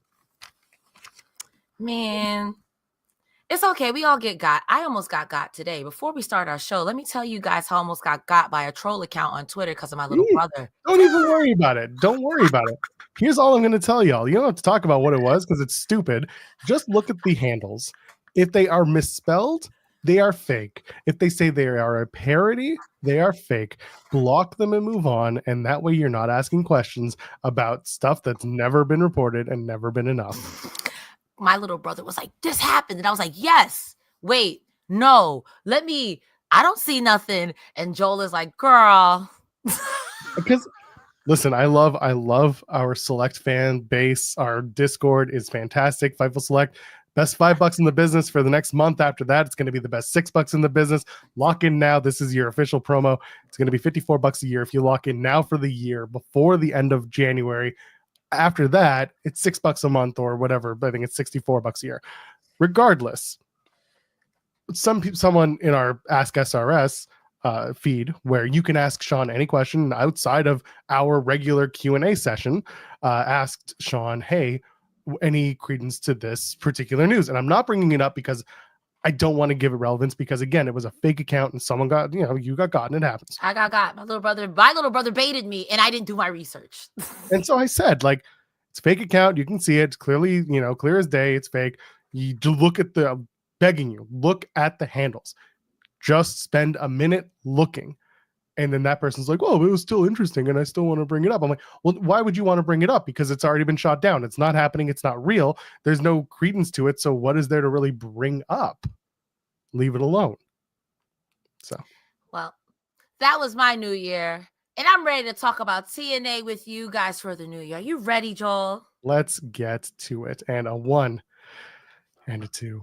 Hello, friends. We're back again. It's Fightful.com. Happy New Year. January 2nd, 2025. Got it. Nailed it. I'm Actual Pearl, and it's time for your TNA Impact post show. We are on the road to Genesis. Tonight's show is brought to you by 2024 because they recorded it the night after Final Resolution. So it's a month ago, but it's fine. It's okay. We're going to talk about it because it was live for us. For those of you in Canada, it was live for the first time over on Sportsnet 360. I am one of those Canadians who got to watch it. I do have questions about how you all may have received it if you watched over in Canada. But of course, my American friend is with me as she always is. Cresta Star is back and we are back. Welcome back, Cresta. Happy New Year. Yeehaw, apple pie, Yankee Doodle Dandy. Just because you said I'm your American friend, I felt. Oh, baseball. Baseball is very American. That's true. You did hit the 3. Yeah, I think there's something of football. Yeah, there's a lot of that this week.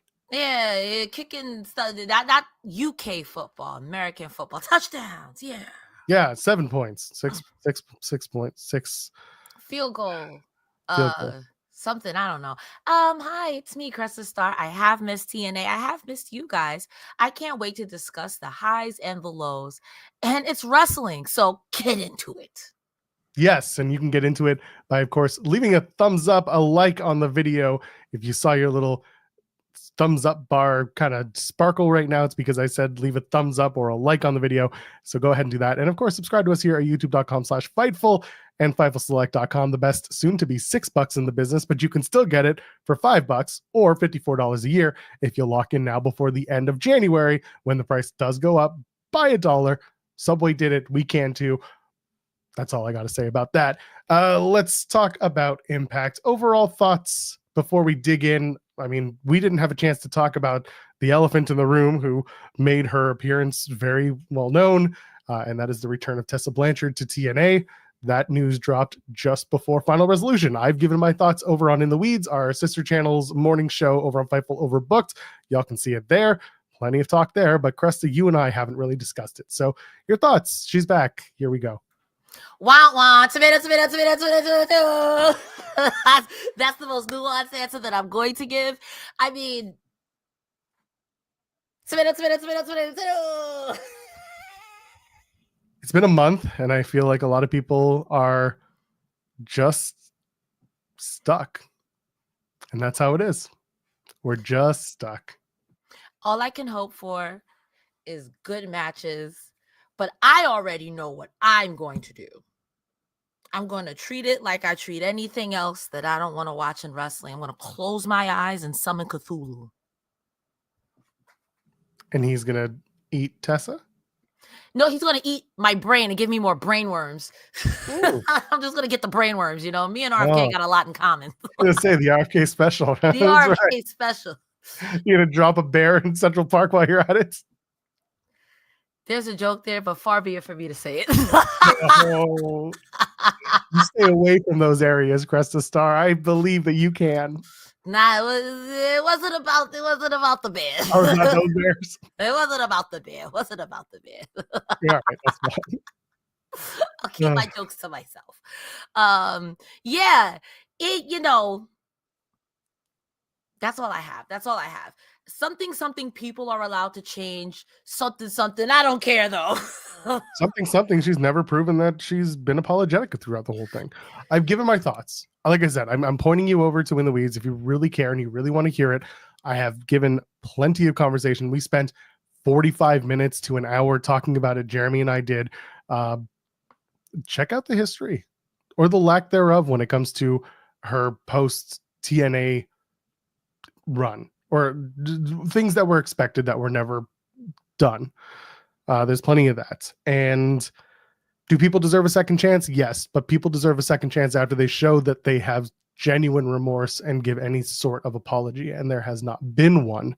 There has been no remorse. There has been no formal apology. And I don't think that that's much for fans to ask for. I really don't. This could have been nipped in the bud years ago. Young, stupid, I don't want to be this person. I will do better, whatever you needed to say, but it was never done.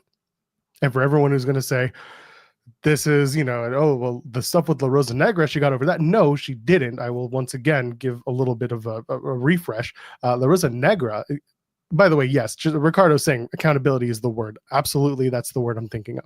La Rosa Negra forgave Tessa because she didn't want to live with that in her heart. Tessa never apologized. La Rosa Negra just said, I don't need this. I'm moving on with my life, and that's it. Tessa never said anything, never did anything. Accountability goes a long way. And just Ricardo sent a super chat saying, y'all telling me because I just canceled TNA Plus. And there are people who decided that they wanted to speak with their wallets, and that is their decision. I'm not going to fault anyone who are a big fan of Tessa and want to see her back. I'm not going to fault anyone who is not interested in watching TNA with her around. I get both sides. I can tell you from my side, I was pretty let down when that decision was made. And we had the reporting over on FightfulSelect.com, and we talked about it ad nauseum, at length, and it's just the way it is now. It sucks because I feel like when it comes to the wrestling world, there are a lot of, and that's not a lot, there are a few unforgivables, and unfortunately racism just never seems to be one of them, especially against Black people. It just never seems to be one of them. And it's quite frustrating because I do find her quite talented. I can say that I was a fan, but it's very much, in my opinion, the Hulk Hogan, same thing. You can say whatever you want, and it's fine because wrestling. And it's frustrating because I think about the other performers in that situation might be like, ugh. Like everyone else was literally busy. And again, people are allowed to grow and change, but there has been no accountability. There has been nothing like, hey, I fucked up. I'm dumb. I'm stupid. I want to be better. I can't tell you how to run your company. It's just incredibly disappointing. That's what I can say. It's incredibly disappointing. It's so disappointing. Like literally and now you have people who are like, TNA. How's that fair? How is that fair? But whatever. At the end of the day, so at the end of the day, it's a business. We talked about the fact that TNA as a company has been up over 2024. They had bigger houses than they've ever had. They've had a lot of really good shows that they've put on, and they are a ensemble cast, which is something that's very interesting when you talk about bringing in someone like Tessa, and the reporting again that they didn't tell people that she's coming in ahead of her signing. You cannot do that to a locker room that is close-knit. You cannot do that to a locker room that trusts each other and deals with things internally as they do. This is a point of contention internally, potentially as well. We don't know because we're not there, but I can tell you right now, if TNA thinks that this is going to add thousands upon thousands of views to their content, I personally don't know if it's going to do that. I don't. And if this is their idea of going big in 2025, I hope they have better ideas. But here we are. Well, that's all I can say, because at the end of the day, I know what's going to happen. It's the same thing that happens every time. You'll wrestle for a bit, you'll put on a banger, and people are like, that was 20 years ago, man. Like, look at this match you just had, man. Like, not for nothing. And I laugh because you have to, like, respectfully. Even someone in the chat like, well, how do you know she's not talking anymore? There it is. There you go. There it is. There it is. There you go. There you go. No, listen, let me put it right back at that person who said it in the chat. Our reporting, again, at FightfulSelect.com, was that Jordynne Grace, who is scheduled to face Tessa Blanchard at TNA Genesis, pushed back on working with Tessa. I'm not saying that she's being kept in a room and locked away from everyone, but I don't know how comfortable people are around her. And listen, they haven't been together since the TV tapings after Final Resolution. They haven't seen each other in a month. They're not seeing each other again for another 2-3 weeks. They're going to be, the first time everyone is going to be in a room will be at Genesis in Texas. So it's, believe me, it's not a work shoot. If for anyone who's telling us, oh, it's a work shoot, no, I guarantee you, I'm promising you, I am telling you a billion times, do not start with it's a work shoot. It's not. It is not. Believe me, it's not. This is similar to when Scott was fired. They let him go shortly after Hard to Kill, and then the first time they got together was like about a month and a half later, and it was again, how is the locker room going to be? They rallied around each other, they worked together. Could be the same thing here, where they rally around each other, they work together, they got a pay-per-view, blah blah blah, business as usual. So again, it's a little different than what happened with Scott, but it'll be a big test and a big show. We'll see. Like I say, let it play out. Anyway, let's get into TNA. Enough of this woman right now. We gotta talk about her in the main event. You know what? Since we're already on it, let's just talk about the main event. Spitfire. Right, we're already there, so let's just get it out of the way, because there was a 1A and a 1B story tonight, and so we may as well get to one of the one stories. Spitfire, Masha, Slamovich, and Jordynne Grace defeated the Elegance, Tasha Steelz, and Rosemary. That was a fine match. It was a good main event match. I was watching. I got so used to watching on TNA Plus, on YouTube, and all that. I finally started watching a show that had commercials again. God damn, there were a lot of commercials in this main event match. Bro, okay, to be fair, on TNA Plus, I still get that thing that says, we'll be right back. And there was no picture-in-picture this time. There was no picture. You got commercials. That sucks. But the match itself was good. There was good storytelling from all 8 women. Everyone has kind of their story coming out of it. The Elegance is versus Spitfire. That was going on throughout the match. Those 4 are going to eventually have a tag team title match, probably at Genesis. And the Elegance are probably going to win. Masha and Jordynne get their spots in. Tasha Steelz, of course, had the match against Masha, and Rosemary and Masha are on their collision course. The one downside is that in this match, we're all waiting for that inevitable, which was Tessa getting involved. However, at the end, Masha gets the win. She hits what they're calling the Requiem, but it's also known as the White Knight Driver on the Indies. Hits that on Tasha Steelz. Definitively, that's over. No more Tasha and Masha for now. And next up is Rosemary, because post-match, Tessa Blanchard comes out. She attacks Jordynne Grace. Rosemary missed Masha Slamovich, and the Elegances and Spitfire brawl. Tessa and Jordynne Grace brawl backstage. Tessa chokes out Jordynne Grace with the handle of her bag, drags her down the loading dock, which is what happened. That loading dock is where Tessa exited out of at Final Resolution. So like they're using it as a story point. And Tessa said she's back to take her locker room back. And then the show ends with the Elegances in the ring holding up the Knockouts tag titles, which was hilarious because it was such a weird production decision to have that be the closing shots. What do you think of this main event match? What do you think of the brawl, the ballyhoo at the end of this whole show? Okay, so the match itself was fine. I did appreciate Tasha Steelz and Masha Slamovich starting this match off really stiff. Of course, got to point out the quad suplexes from all the ladies. That was fantastic. I will say, unfortunately, showing the security guard being attacked before the match, that was literally one of my notes. Okay, get to the end of this so we can either have the Tessa DQ or we have Tessa run out. I thought the Elegances for a tag team that's supposed to allegedly take the titles off of Spitfire, I didn't feel there was a lot of cohesion, but I felt like this was also a smudge, so it didn't have to be. I will say, when Tessa Blanchard ran out and started beating up Jordynne Grace, y'all just stood there and let it happen. I thought we don't like her. Like, what are we doing? Y'all also like, oh my God, what's happening? Like, it was such bad after school special acting. I wanted to squirt gun everybody and say, start the scene over again. This was ridiculous. I can't believe it. And by the time the bad guys got into the ring, the heels got into the ring, it was like a good 10 seconds of Tessa just, there's people in the crowd were yelling out, help her.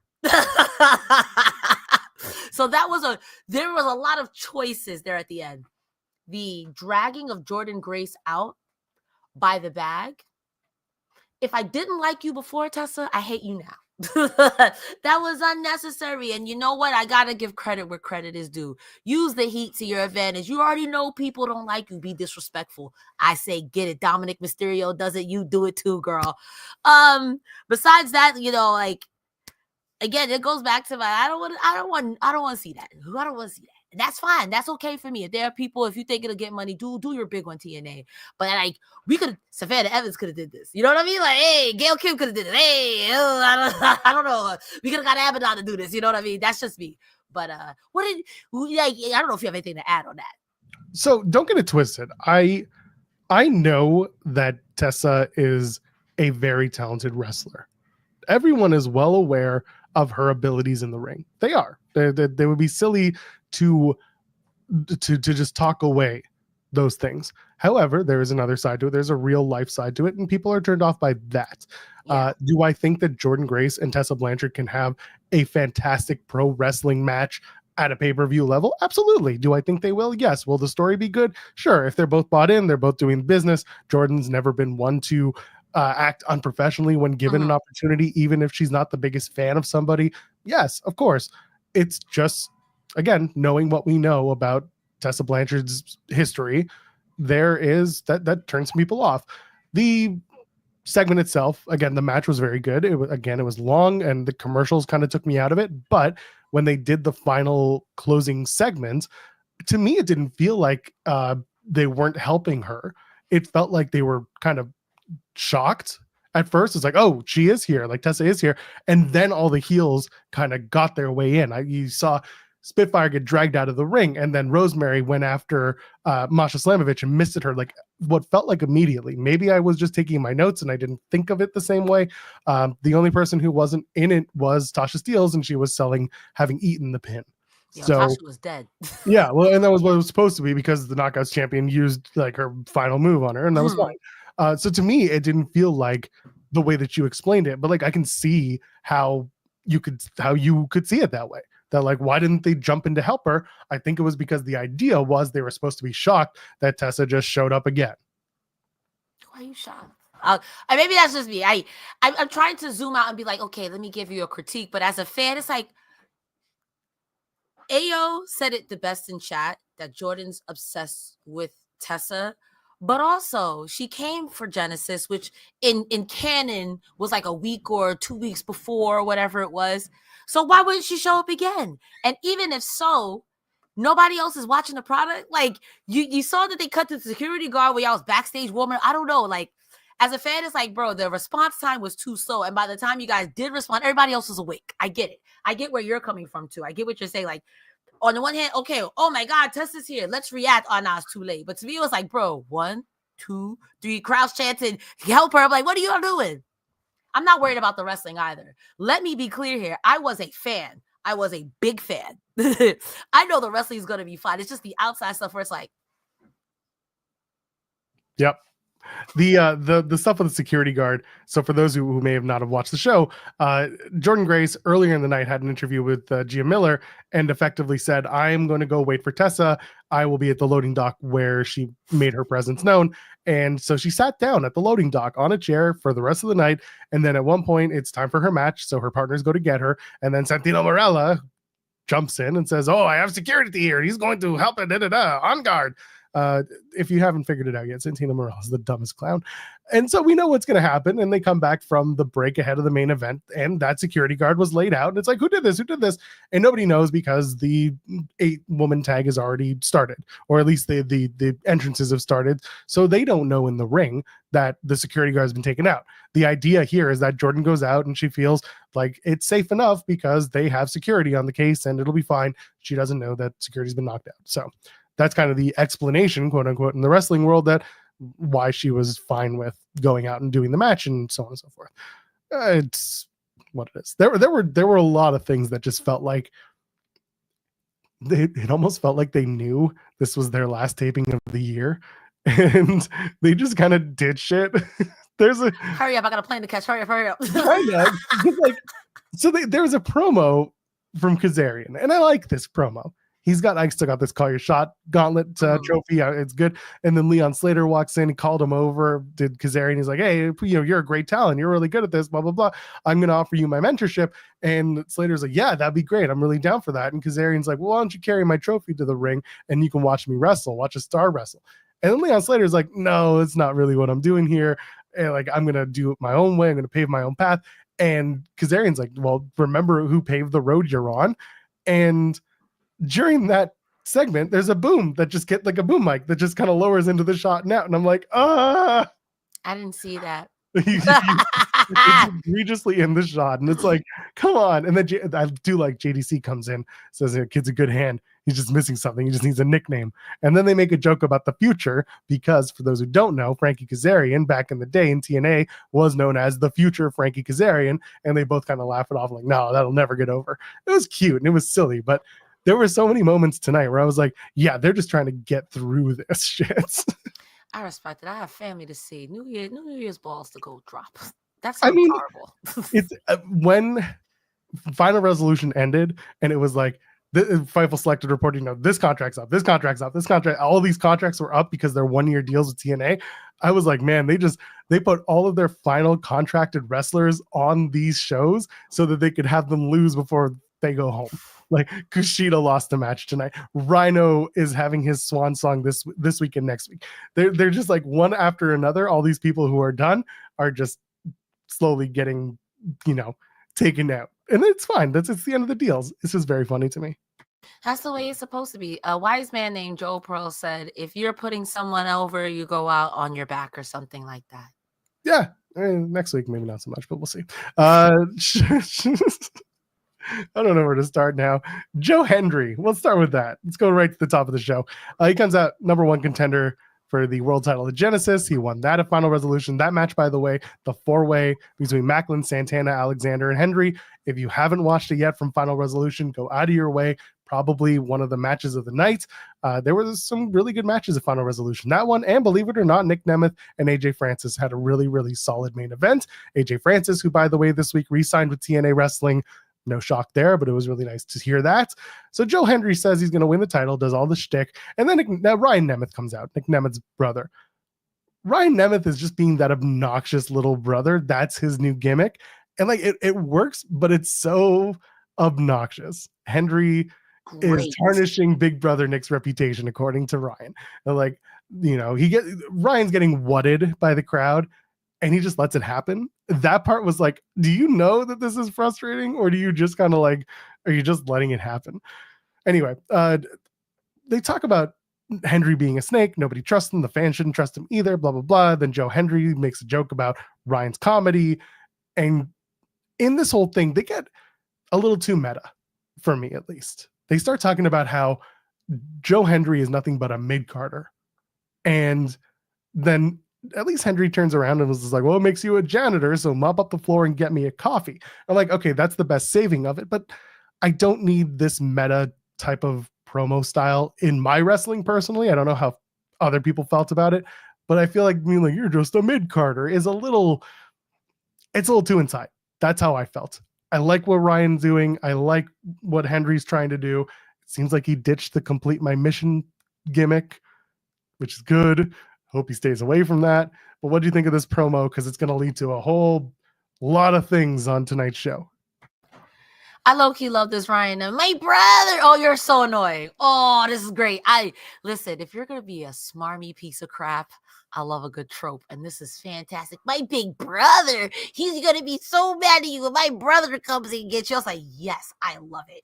I will say that I get what you're saying about having wrestling promos or things like that be a little bit too insidery. However, I would argue that now wrestling is it's kind of like a meme.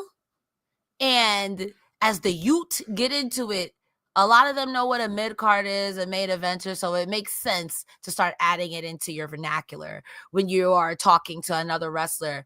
But it's ironic coming from Nic Nemeth's brother, calling someone else a mid-carder. I'm like, bro, if you ain't gonna come with nothing else, you coming with the audacity today.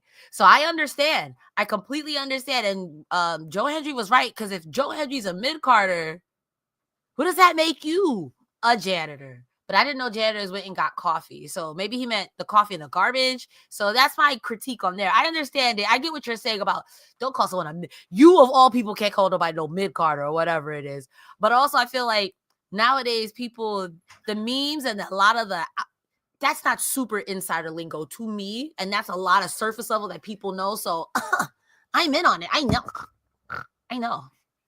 So there is something to this. So someone in the chat was saying they should have called him a meme, which is what a lot of people have been calling Joe Hendry, is a meme wrestler. And that would have fit perfectly, but I don't know if that was pitched and someone said no, and the janitor thing, it felt like Hendry didn't want to say jobber because that's, again, you're going that's super rude. And it just doesn't fit. Like, it fits the vernacular, but it doesn't fit the entirety of the promo. It just felt like they were trying to do something and it didn't come together, but it's not complete my mission, so everything's okay. That really low bar, but we figured it out. It was just not great for the insider stuff. The rest of the promo was fine. This new Ryan Nemeth character, he comes out and I'm like, oh, he's so obnoxious. I hate this. And then I'm like, oh, he's so obnoxious. I hate this. In a good way. It's a good character because you're supposed to hate him because now he's being like, big brother, come save me. I think it's he hit me, and then he pushed me in the dirt, and then he called me ugly, and then he took my shoe. Like, we all know people like that. That's my little brother. It's so funny. It's so funny. And then they mentioned that Ryan's got a match with Rhino tonight. So they decide that why don't we just do it right now? And so Rhino comes out. Ryan Nemeth beats Rhino by disqualification because Nemeth is working heel throughout the whole thing. And this is another thing that okay. So here's the thing about the Nemeth working heel thing that I'm hoping they kind of get to, because they sure shit didn't do it tonight. No talk of JBL. No talk from any angle. No commentary talk. No Nic Nemeth talk. No Ryan Nemeth, because Ryan Nemeth got taken out by JBL at Bound for Glory, and Hendry was in that match. So there is something bubbling here. Something has to happen, but we'll get to that in a second. Rhino uses the chair that Nemeth introduces. Rhino loses the match, and then later backstage, Ryan's like, Nick will be upset. Rhino did this to me. My big brother. Basically whiny bitch Ryan. That's what we're seeing, and it's fantastic. Rhino comes in, and of course Santino Marella interjects again, and next week it's going to be Rhino, and Joe Hendry comes in and he says, I'll be the partner for Rhino, and they're going to take on the Nemeths. I gotta tell you, that promo where he's lying on a doctor's chair, I was in stitches. It hurts here. Oh no, he hit me. My brother's gonna be bro. Ryan Nemeth, this is top tier. I don't care if no one else likes it. I'm a fan. If you ain't got no fans, I'm dead. That was great. It's the right level of, I'm gonna beat your little brother up. I'm gonna beat your little brother up. Like, get your little brother. And Ryan Nemeth, Nic Nemeth makes some good points throughout the show, because this does lead up to when we're talking about the doctor's room in particular, he's like, what's happening, brother? And he's like, yeah. And then he went from the doctor, it hurts everywhere, to brother, look. And it's kind of like, I feel like it's giving, maybe Ryan Nemeth contracted JBL and then trying to make it look like it's something else to make his brother be more Killer Instinct. And Nic Nemeth is going to go along with it once the truth rolls out, because it's my brother, man. The hell you want me to do? It's my brother. So that's my 2 cents on it. But yeah, Nic Nemeth, Ryan Nemeth, this is 10 out of 10. I like this annoying heel character. Good job. Yeah, there's something that's going to play in here, and I like it. They're using him well. When it started tonight, I was like, oh, this seems real shitty. And then it kept going, and I was like, oh, no, this might be very fun. So I'm willing to let this one play out. The Rascals are backstage. They talk about their history as tag champions. They put over the Hardys as the tag champions, doing all their moves when they were kids. And then that's tag title for Genesis. Jeff Hardy in the middle of it. Matt Hardy is like, well, you got to beat the goats. And then Jeff Hardy's like, well, no, you got to beat the Rams, the righteous, angelic, magnificent souls. And it'd be pretty cool if you did that. And I'm like, what the fuck happened to Jeff Hardy? Listen, man, I want to be on whatever journey he's on, because he knows something that we don't. So the man, he's on another plane, and I'm not talking PLA. Oh, I guess it is PLA. And he's not in an aircraft. He's He's on vibing. Someone in the chat, he's vibing. Yeah, he's exactly vibing. Ah. 2 Chainz, a whole nother domain. That's what he says, in a whole nother domain. So Rascals and Hardys is going to happen, and that's fun. I'm looking forward to that match. Check out a text format interview with Trey Miguel dropped. There's some notes in there over on Vital Select, a couple articles that have dropped as well. Trey and I had a really good conversation over Slammiversary weekend, talking about NXT and talking about all the stuff that happened around Slammiversary, with the tag match that they had with Wesley coming back. So go check that out. A lot of really good comments from Trey. It's all over there. Ace Austin defeats Kushida. Kushida's good night to TNA. Great match. This is his last match. That was Kushida's last TNA match for now. I mean, not for nothing, Kushida. You are like our big brother who goes off and does stuff. We'll see you in a couple of months. He'll be in New Japan. It's fine. Him and Kevin Knight are doing plenty. Kushida, that was his last match with TNA for now. Ace Austin had a fantastic match. Those two. Kushida also lost to Moose at Final Resolution, so True. That's fine. Austin is on the rise in singles competition in TNA, so we'll get back to that in a second, because this is a really fun competitive match. Kushida working over Austin's arm, Austin and Ace Austin having to power through the pain. Eventually Ace hits the fold for the win, and I'm just like, Kushida has left the building. We can talk about the post match. I don't know if you have any notes about the match itself before we move along. I do appreciate Ace Austin keeping up with Kushida, whether it was stiff, speed, whatever. Ace Austin has come into his own, whether he's a singles competitor or a tag competitor. Also, when he did his handstand, like, to avoid it, and she said, "Get that shit out of here," it looked like he literally crumpled. I felt so bad for him. It looked like ugh. Also, that one arm gut wrench suplex. Where do they do that at? Like, also too, like, tonight he was really Quadzilla for real. Like, his base was ridiculous. I have to give it up to both of these men. Also too, the whatever that was off the top rope until the armbar was gnarly. Kushida is a madman, and I would take the pin. I would take the finger poke of doom. Couldn't pay me to wrestle him. And Ace Austin's arm, either he's a good seller or that inside looks like shredded mozzarella, bro. That Kushida arm bar suplex thing, that's like his special. He does that. It used to be, he looks clean every time. Yeah, it used to be that he would do it from the hoverboard lock, and it's just like we talked about the Moose Kushida armbar spear hoverboard lock thing. It's a similar thing. Kushida will take someone up at the top rope, take them down by the arm, and they'll do a flippy do into some sort of armbar submission spot. It was good. Again, those two have a lot of history. They worked together in various matches. Ace getting the win with the fold was perfect. And post-match, Ace Austin gets the microphone. Thanks, fans, for supporting Chris Bay, because they're chanting Chris's name from the audience. They tell the story, or Ace Austin does, about Chris Bay going into surgery, and as they're doing that, he tells Ace to go on a crazy singles run for him. And so Ace wants a TNA title, he says. He calls out Nic Nemeth, but instead Moose comes out, and he tries to get Chris Bay's name out for heat, and instead Ace is like, don't you dare. And so instead it's going to be Moose and Ace at Genesis for the X Division Championship. And again, this is, I pointed it out in the crossover, this is why I cannot stand Santino Marella. He comes out, and I'm not going to put on the voice. He says he's been on a singles tear since Chris Bay's injury. And I'm like, well, no, he hasn't. He's had a bunch of tag matches, and he only recently had a singles match at Final Resolution. He beat Trent Seven, and it was a fine match. And then he beat Kushida tonight. But, like, that's two. You don't get a title match because you beat Trent and you beat Kushida. It's not how it works. And Santino trying to put it over as a big deal was like, what are we doing here? Either way, Ace does deserve this. You and I have talked about this ad nauseum. When it comes to Ace Austin, Chris Bay, singles or tag, they deserve more. It sucks that Chris Bay's injury is what is forcing this, but the opportunity is there, and it feels like they're going to go with Ace, at least as a feel-good story. What did you think of the promo and the stuff with Moose and Santino and all this stuff? First of all, Moose, nobody asked you. We did not call your name, and we did not want you to show up. Second of all, I wouldn't want to fight you either.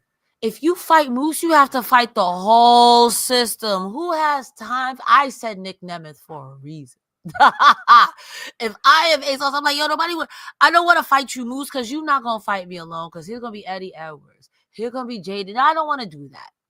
Also, pretending to be upset, Moose. You don't even want to work. Well, yo, what's happening here? What's happening here? So I do like that Ace Austin was like, bro, I'm one of the best X Division champions. It's nothing to me to make it a fourth time. I just hope, I don't think it'll happen, but I can hope. This is the year of hoping.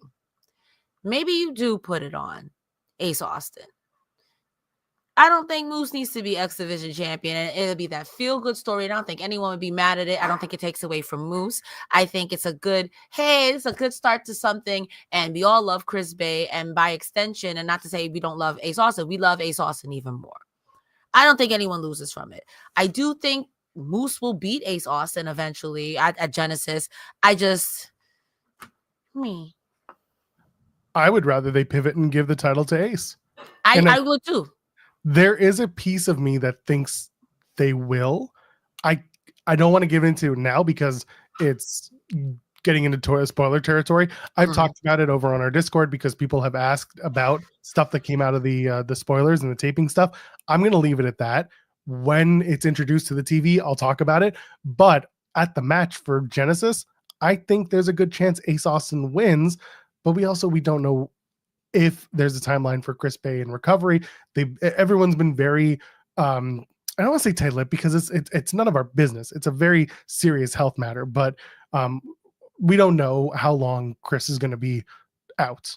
And if it feels like it's going to be for a while, Ace is a great former X Division champion that you can start really building seriously into your main event if he has that title. So I could see him winning and just moving on from there with a solid title run that pushes him further up the card in 2025 into 26. No, I totally agree with that. I think that would be fantastic. And it has its own built-in feel-good story.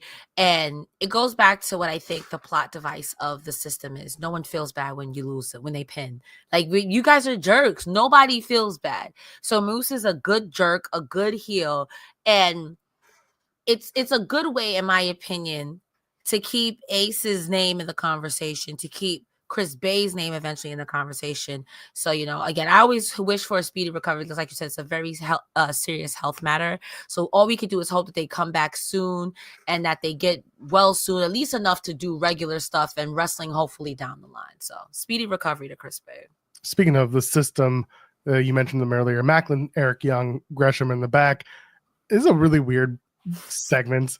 It was just like what happens next? That was EY's question to Macklin and Gresham, and then all of a sudden the system walk in right in front of the camera, right in front of the shot, and they're just like, oh, we gotta get our tag titles back. Moose has that X Division championship, Genesis, what are we gonna do? And it just becomes a random fight because Macklin just decks Edwards, and I'm like, all right, sure, here we go. I'm sure that this will be a fine 6-man tag, but like I do wonder, what are those 6 guys going to be doing going into the pay-per-view? Tag team matches. Oh, I'm sorry. Yeah, I just said it's something that happened. I mean, yeah. I did like Jonathan Gresham's sweater in this segment. I had to put that out. The sweater and beanie combo was very nice. He is a good dresser. He is a fine dresser. Call him Salad because that boy be dressing. I'm sorry. Nice. It's like Big E. You ever hear his joke about call me Big Wool because I'm a heavy sweater? No, that's the first time I heard it. Yeah, that was interesting. I love that. Call me Wool because I'm a heavy sweater. Thank you, Joel. Thank you, Biggie. There's a couple of super chats from Ricardo. First one was, by the way, Happy New Year, Joel and Cresta. You both roll. You roll too. Thank you, pal. Appreciate you. Happy New Year to you and to our chat, of course. And there was one that they sent earlier regarding Tessa, which was, she was also forced in with management armors, and that's awful too. And it's true because that came in from Anthem making the call. It wasn't we're going to do it, and that was it. No one seemed to have any other say in the matter, and that stuff's frustrating. What was also frustrating, just going back to the Tessa thing, was you have Tom Hannafin when they're showing Jordynne waiting at the garage being like, well, Tessa Crash Impact tonight. And I'm like, whoever's doing this quality control for your production, again, I'm sorry to harp on you. You've promoted that Tessa Blanchard will appear tonight all week on your socials. You can cut out that dialogue from your... Do a reread, do something, because don't ask will Tessa crash tonight because you've been promoting that she will. That's a little nitpick, but it's like you can do this. Anyway. I don't have anything to add to that, but you're right. Also, I dropped something in about my keyboard, not my keyboard, my whatever. I'm a jabroni. That's the moral of the story. I'm all about it. I feel like we have the same chair. Have we had this conversation before? Maybe. I got it from Costco. Mine's an Amazon Basics. I mean, it's probably the same thing. Just one's in real life and one's online. Oh no, you got the 3 thing. I've got the 1 in the back. We're old. We're old. It's lumbar support. That's all it is. Yeah. I have scoliosis. That's the worst. All right. The last thing we got to talk about, actually, probably one of the last things, this Mike Santana promo, which I personally really enjoyed.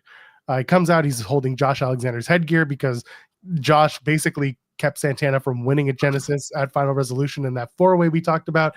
Santana's basically like, I beat life on the streets. I beat being rock bottom in rehab.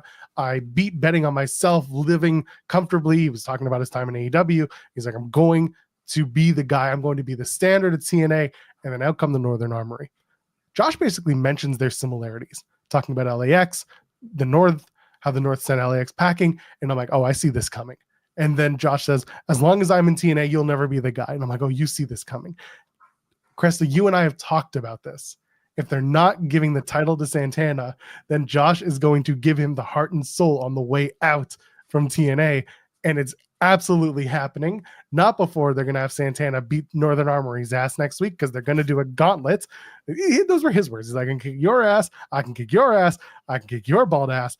I'm just laughing because Judas Icarus and Travis Williams about to get beat up again. Yeah, it's going to be great.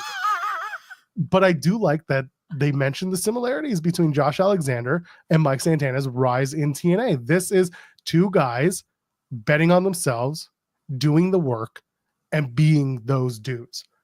And now Santana has the opportunity to become what Josh was as Josh leaves for free agency. He could come back to TNA. There is a possibility that he decides, maybe free agency isn't for him. The deals don't work. TNA matches a deal, whatever it is. If he comes back, there's room. But assuming he doesn't, Santana's the guy. And I know you and I sat here and talked about how it should have been at this pay-per-view. It should have been at Genesis. It should have been. Listen, they're going to have UBS for Slammiversary. They're going to be on Long Island. Santana's a New York guy. If they want to do a big moment, big homecoming moment, to me, that's it. That's the moment. And if it's going to wait until July, I can wait that long for Santana. And Santana's a good guy to have the heart and soul, because I think he has something like when they talked about the similarities that Josh Alexander has as well. When these guys talk and deliver, I don't know if you call it the rallying cry promos, you really feel it. You can see yourself in Josh Alexander when he said, I beat Christian Cage for the TNA title and I didn't even put it around my waist before I got pinned. That sucked. I remember watching that. However, I understand what he's trying to point out in that moment. Like, listen, bro, I get what you say, but I'm not out here whining and complaining. We're both going to zip up and lace up our boots, zip up our pants, and come out here and fight and wrestle. We're the same, but you're not me. And to the kernel of truth, as long as Josh Alexander is there, he's right. You'll never be the heart and soul, because the moment Josh Alexander goes face, these crowds will turn on you. I've seen it. Daniel Bryanson was cooking when he called us fickle, but they will turn on you because that's just real. Josh Alexander gotta go out as a heel, because the moment Alexander is like, now I'm gonna be a good guy. Like, yeah, Mike Santana, we like you, but suck more. And there's nothing wrong with that. I do think that him in a heart and soul, the face of the brand situation, beating up big heels like Moose, beating up big heels like, let's say, Trent Seven comes back, people are just going to be nasty. He's the guy, because with all due respect to Joe Hendry's the guy, but kind of like Cody Rhodes, like, you're such a good sanitized guy, and when you get a little bloody, it's like, ugh. Mike Santana is literally Arn Anderson. He may, give you the glock-a-doodle-doo. Yeah, he'll beat you up in the ring. Yeah, you know what I mean? I'm not mad at that. I think he would be fantastic. But in order for that to happen, Josh Alexander is completely right. He's got to go. And poor Northern Armory, because Mike Santana's about to beat you guys up for free. But I will say Judas Icarus and Travis Williams have been nothing but fantastic. I can't even say they've improved because since they've been here, they've been fantastic. And I'm very happy for them to be put in such a position. Even if you get in the good hands treatment, you're still getting on the spotlight. So good for you. Again, these are two guys that when Josh leaves, I want them to go and be the tag team that we know they are. They're young. There's still plenty of time, but I want them to start capitalizing now and not just be Josh's lackeys, because there was opportunity right away. Feels like they haven't fully realized it yet, but that also might just be because they didn't know what was going to happen with Josh and his contract. Mm-hmm. Now that he's put it out there, I'm done. February 15th, that's the end of it. That's just it.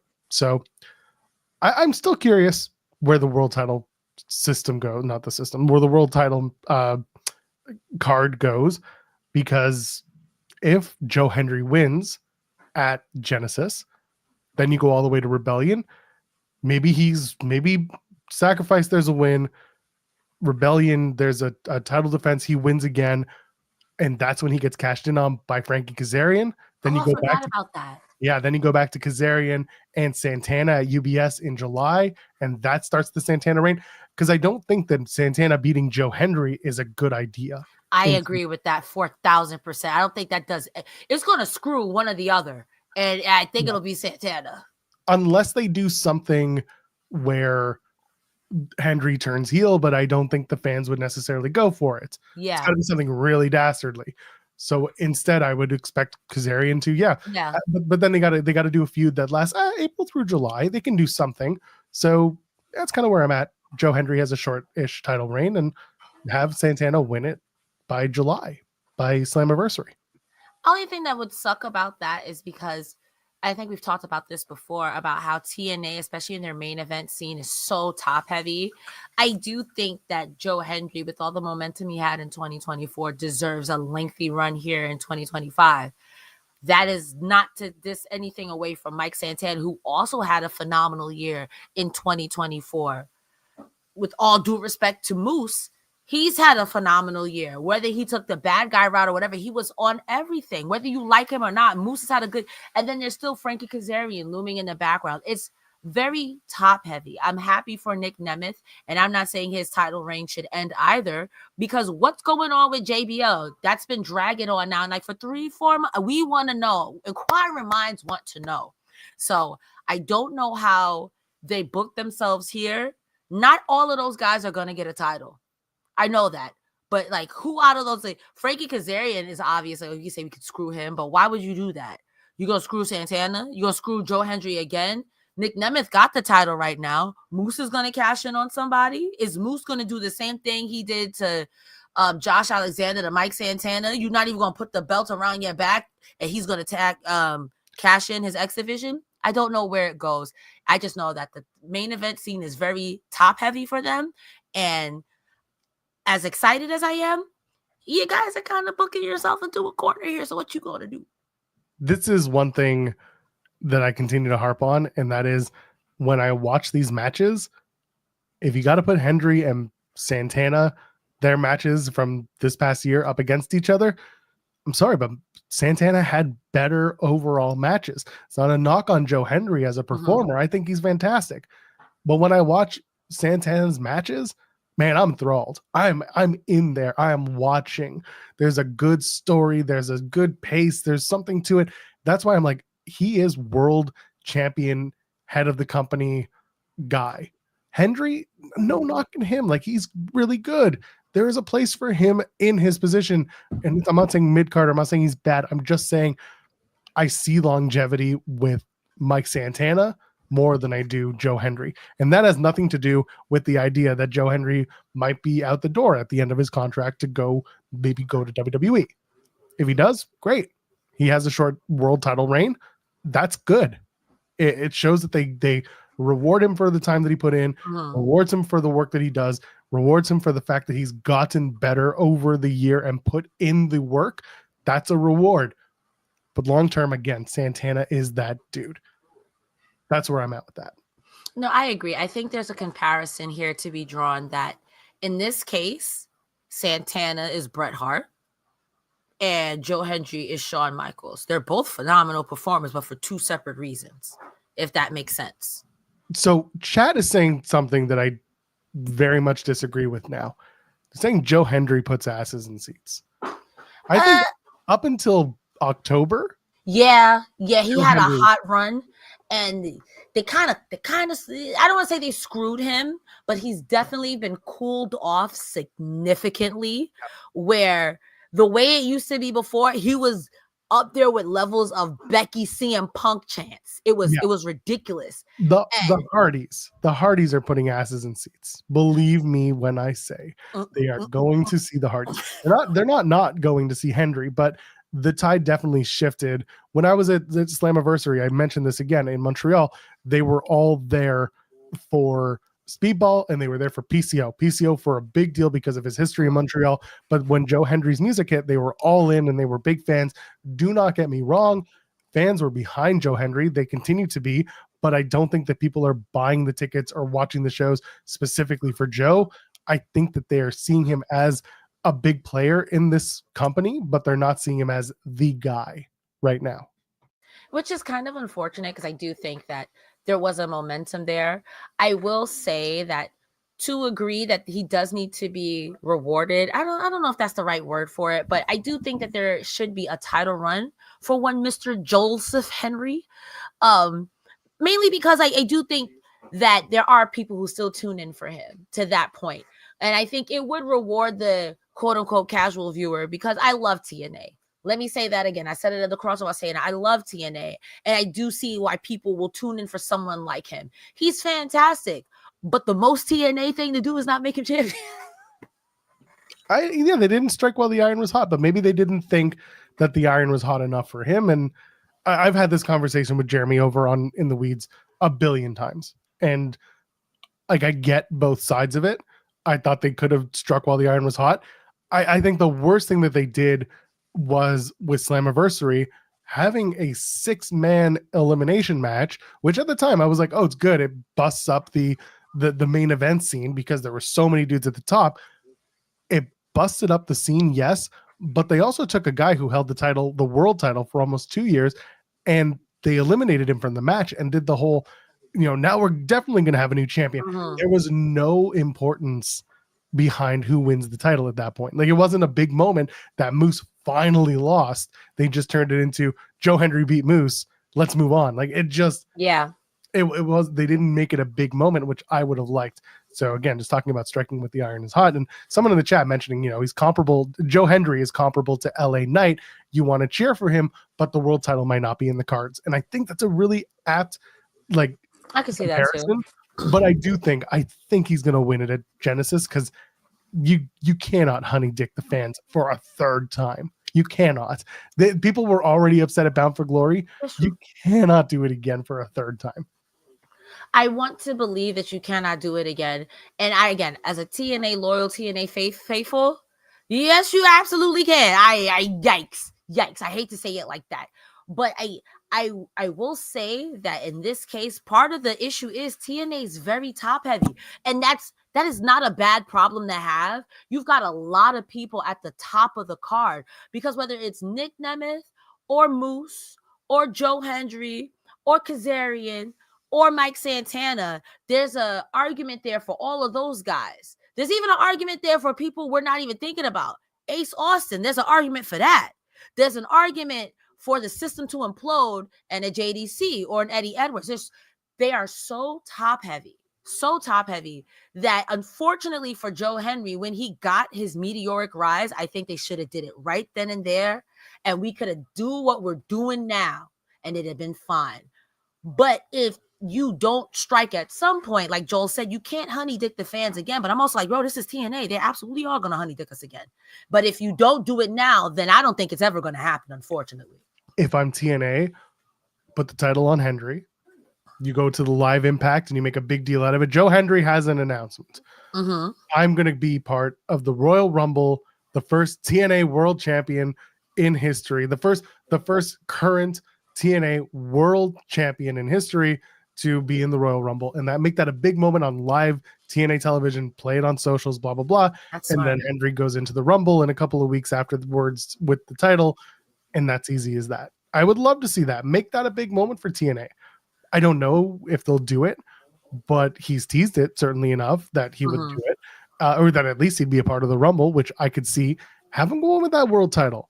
Mickey James did it. That was a totally. I was just thinking the same thing. Like, didn't Mickey James do that too? But that would be such a nice first.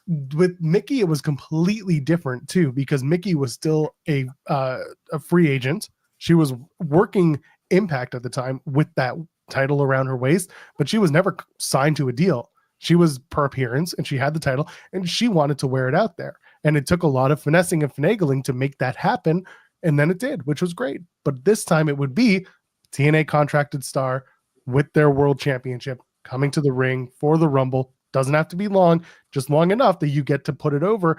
Won it at Genesis. Going into the Rumble, what if he wins? Then he becomes a double champion at WrestleMania, blah, blah, blah. Like, give him a little something. Yeah. And That'd that's be cute. cute. If he made it with that title, I agree with that. If you put the title on him, and let's say he makes it to the top 5 in Royal Rumble, that'd be so cute. That'd put a lot of eyes on the product once again.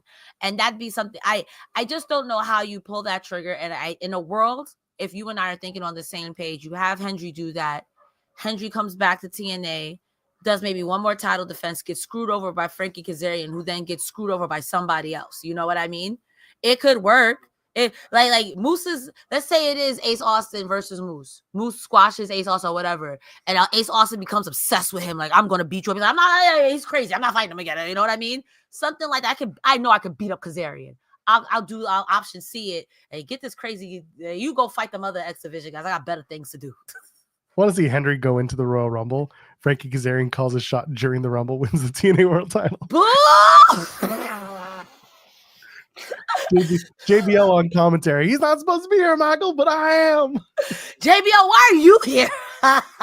Nigel Mike. McGuinness comes out of nowhere. What is happening? Perfect. No, but I see. If you want to make a big deal on your first live Impact in years, the crowning of Joe Hendry as the world champion had happened. Now he's making this major announcement. I'm declaring for the Royal Rumble, the first TNA active world champion, blah, blah, blah, blah, blah. That's a moment. That's something that TNA can rest their hat on and make it a big thing to start the year. But for now, the world champion is still Nic Nemeth, and we didn't talk about him coming out saying, I'm going to steal the show, I'm going to win at Genesis, retain my title. Ryan Nemeth comes out, and he's like, big brother, big brother, big brother.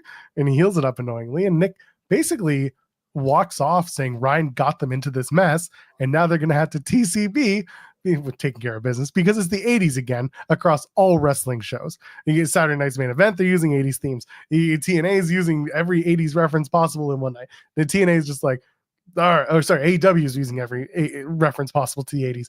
And now you got TCB because Nic Nemeth is a product of the 80s. Still no JBL reference, but that's the show. Anything to add about the Nic Nemeth promo at the end of the night that we completely skipped over till now? He's Nic Nemeth's brother. The end. Basically a good wrap on January 2nd, 2025. TNA Impact. Whew. We'll be back next week, won't we? Yes, we will, ladies and gentlemen. I can't wait. Can't wait. You'd plug your stuff and all that stuff.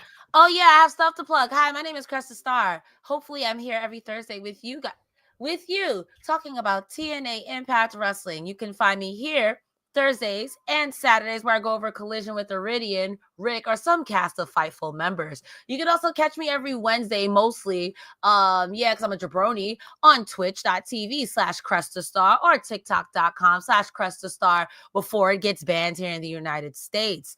You guys are fantastic. You can find me on Blue Sky. I almost said Blue Moon. That's a beer. You can find me on Blue Sky, Cresta Star. My link tree is in the bio, and I can't wait to be friends with you. Joe Pearl, where can they find you? For now, we're still on Thursdays doing the TNA post show. We'll be back next week. We are going to do a TNA Genesis review. Steven Jensen's sitting around just being like, I don't know if they want me to cover the GCW show at Hammerstein or if they want me to just... Motherfucker, you're doing our show. You are doing the Genesis post show, Steven Jensen. Okay, I'm telling you now. So the three of us will be here after Genesis to cover that show, but we also, Cresta and I, do every week Thursdays with the Ring of Honor crew after. They go before, we go after. Anyway, that's that. Monday, Wednesdays, and Friday, Jeremy Lambert and I go in the weeds. We do that 10 a.m. Eastern over on our sister channel, Fightful Overbooked. We'll be live tomorrow. If you're listening to me on Thursday, if it's Friday, you should probably go tune into the show now. But till then, that's all I got. For Cresta Star, I am at Joel Pearl, thejoelpearl.com over on Blue Sky. Ladies and gentlemen, friends beyond the binary, we'll see you in the next one. Cheers. Bye.